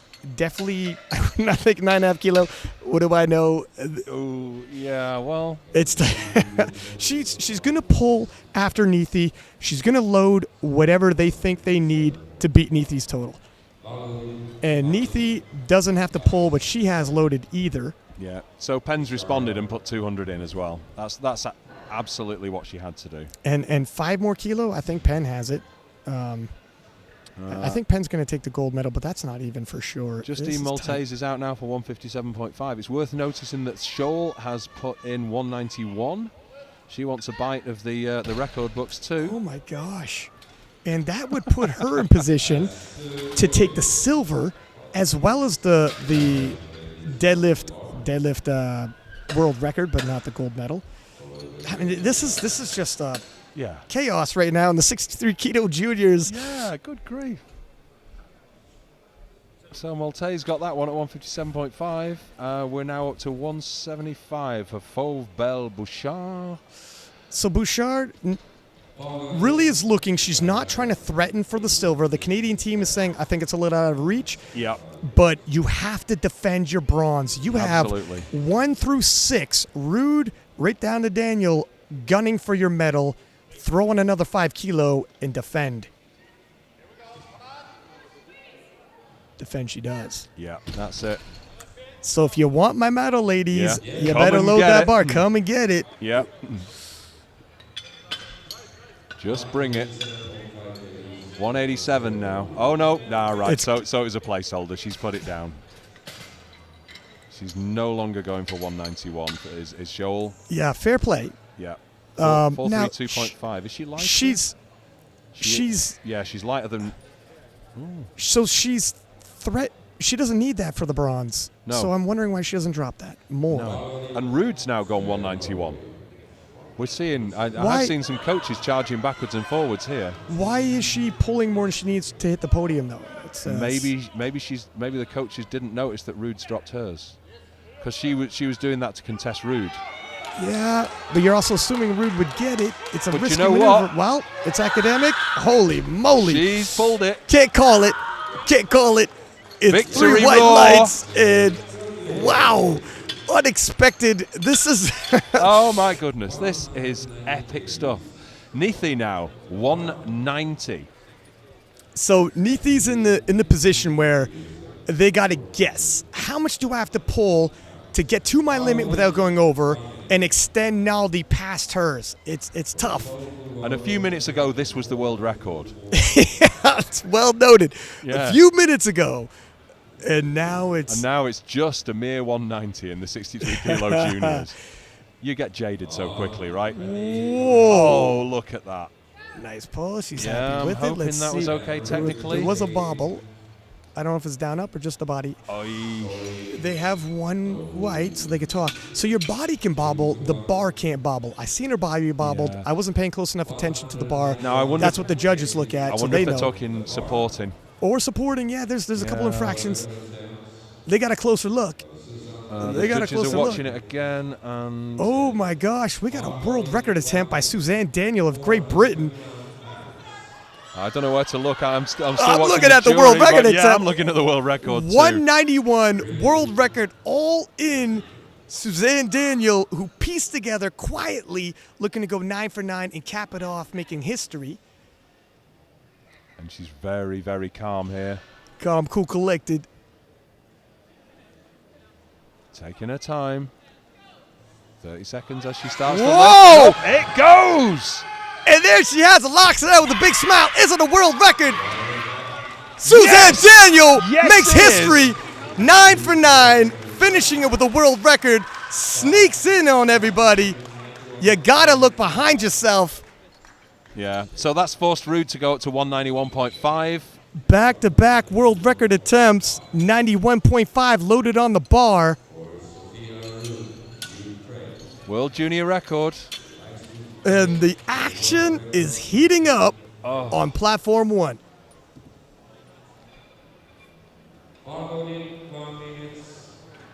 I think Whoa. this afternoon session is going to be a little delayed. I gotta have to lay down. They're going to have to make room. Sophia Rude. 191.5. World records falling, as I said earlier, like rain. Historic day. It's off the ground. Just that lockout. Inch away. Baring her teeth. This is a hell of a static hold. Just a little too much. Not today. Tons of heart there showed by Rude, refusing to give. Okay, so what's Naldi going to do now? She's got 195.5 on. She doesn't. She doesn't need that. She doesn't need that, but she's also already she's gone the down champion. to 192. Yeah, so she's just looking. Look at. Let me take a stab at this world record. Everyone's tossing around like a volleyball. Yeah, I'll have a record, please. Thank you very much. Yeah, she's not risking the world championship. Nope. She doesn't. She's not going to attempt the gold medal in deadlifts. Fair enough. So, world record it is. And as she comes out, there is your world champion Waiting in the wings. waiting in the wings. The world championship goes to Italy. Yeah. It's the first I've seen in the sessions that I've called. I'm only calling half of them because there's 2 platforms running. But Italy collecting a world champion in the juniors. Yeah, they've got to be pleased with that. I think we're going to hear the words Forza Naldi. What does that mean, sir? It means strength or power or something like that. It's certainly what you shout at an Italian lifter as they come out to the platform. Look, it's 1.5 kilos more than her second pull. Second pull moved better than I thought it would have. I think it's there. What's going on? Yep. Okay. Yeah, she wasn't sure, but I think they're saying, yeah, come on, get on with it. Let's see it, as we all are. I think 192 for the world record, Sarah Naldi of Italy. I think it's in the tank. I hope so. Whoa, it leaves the ground. Come on. Just that lockout. I think she's got it. Oh. Just on the grip. Either way, finishes the day as a world champion. She can't be too upset with that. Broke the world record herself. Got taken from her. And I guess, that's Suzanne Daniel will walk away with the world record deadlift. She absolutely will, yeah. And this is the level of sportsmanship we see in powerlifting. You've got Jasmine Penn waiting in the wings, and as that bar slipped out of her fingers, you saw her go, exactly the same as the rest of us. Speaking of Jasmine Penn, she also has a gold medal going to be placed around her neck, and would like to finish 200 kilo even in the deadlifts.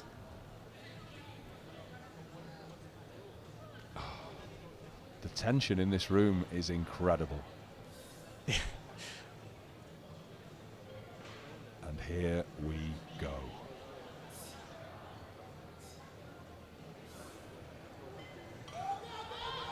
Whoa, just a lockout, 1 inch away. Yep.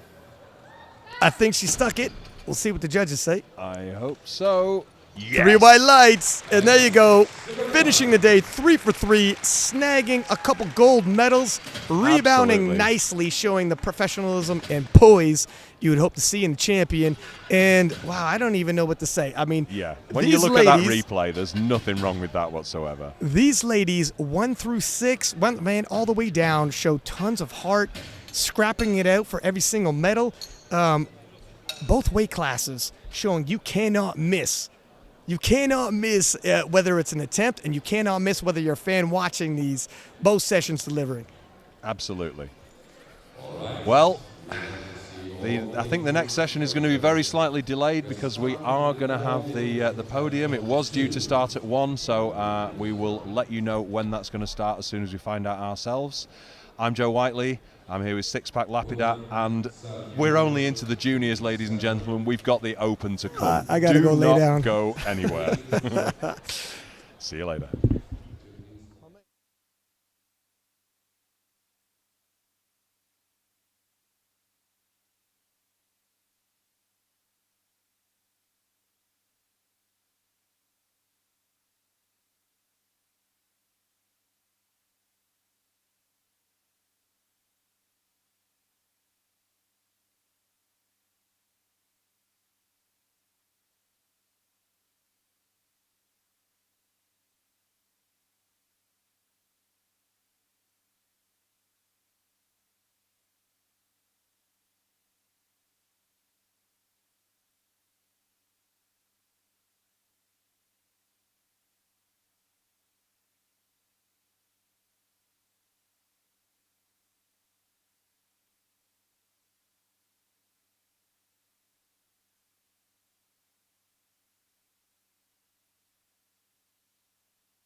We need 4 more. 4 more. 4 We need more. 4 more.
One more. One more.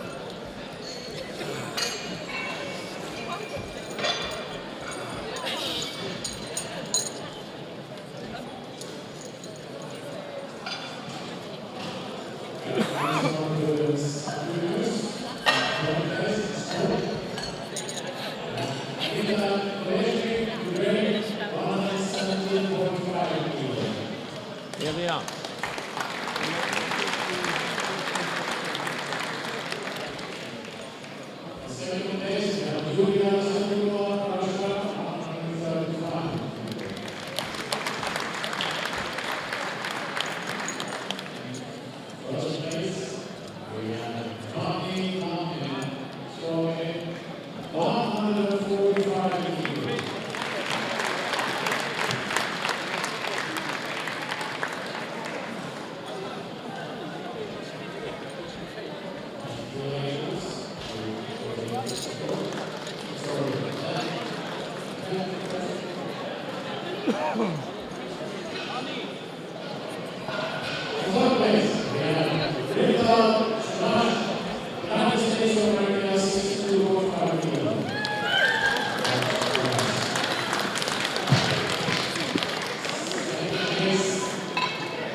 Thank you. Thank you.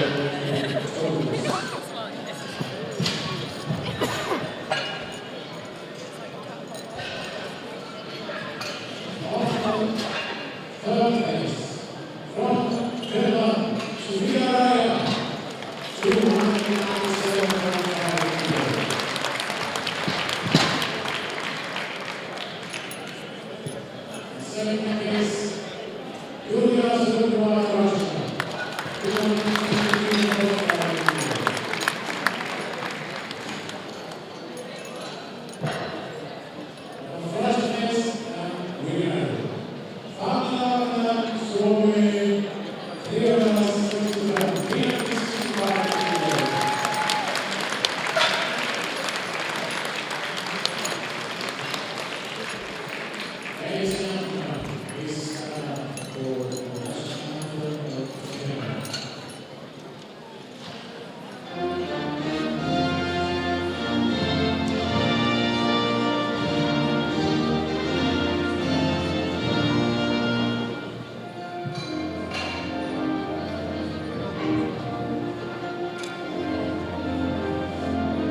Music. This way, all this way. What is music?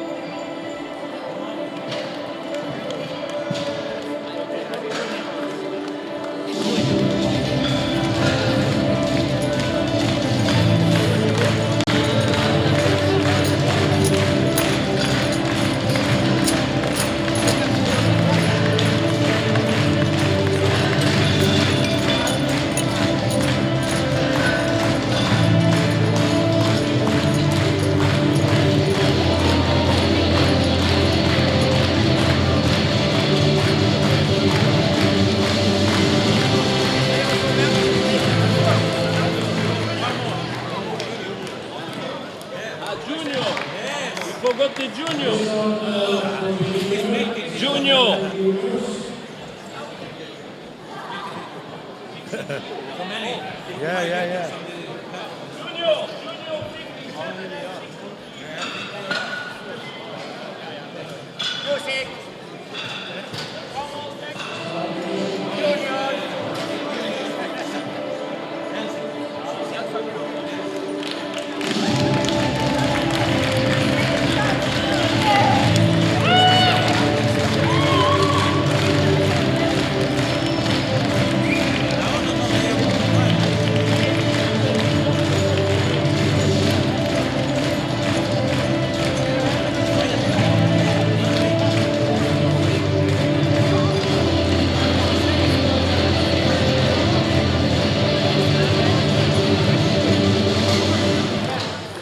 Come, Farshid. Listen me, because enough stupid.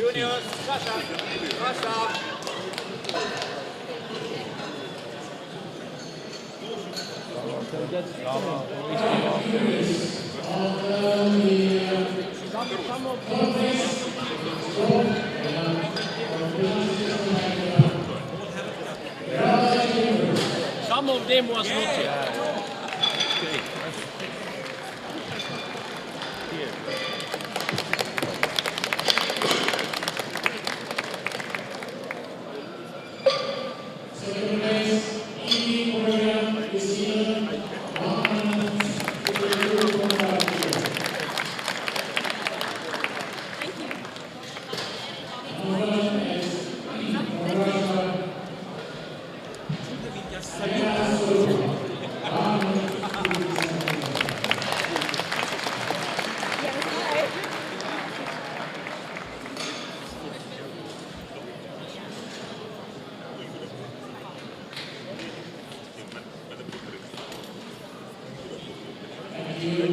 We need the other medal. It's okay. But give me the medal. At the same time, we can.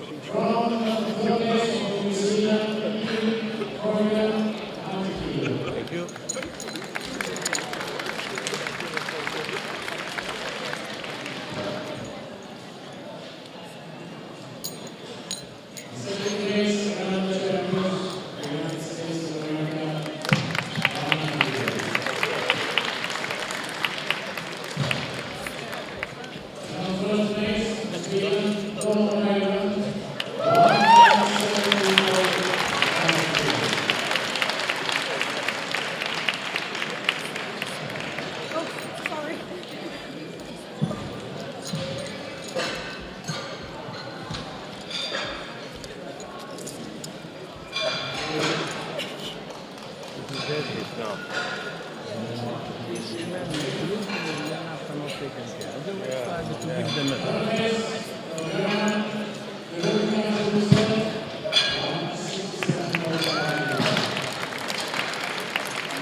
Thank you.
Thank you.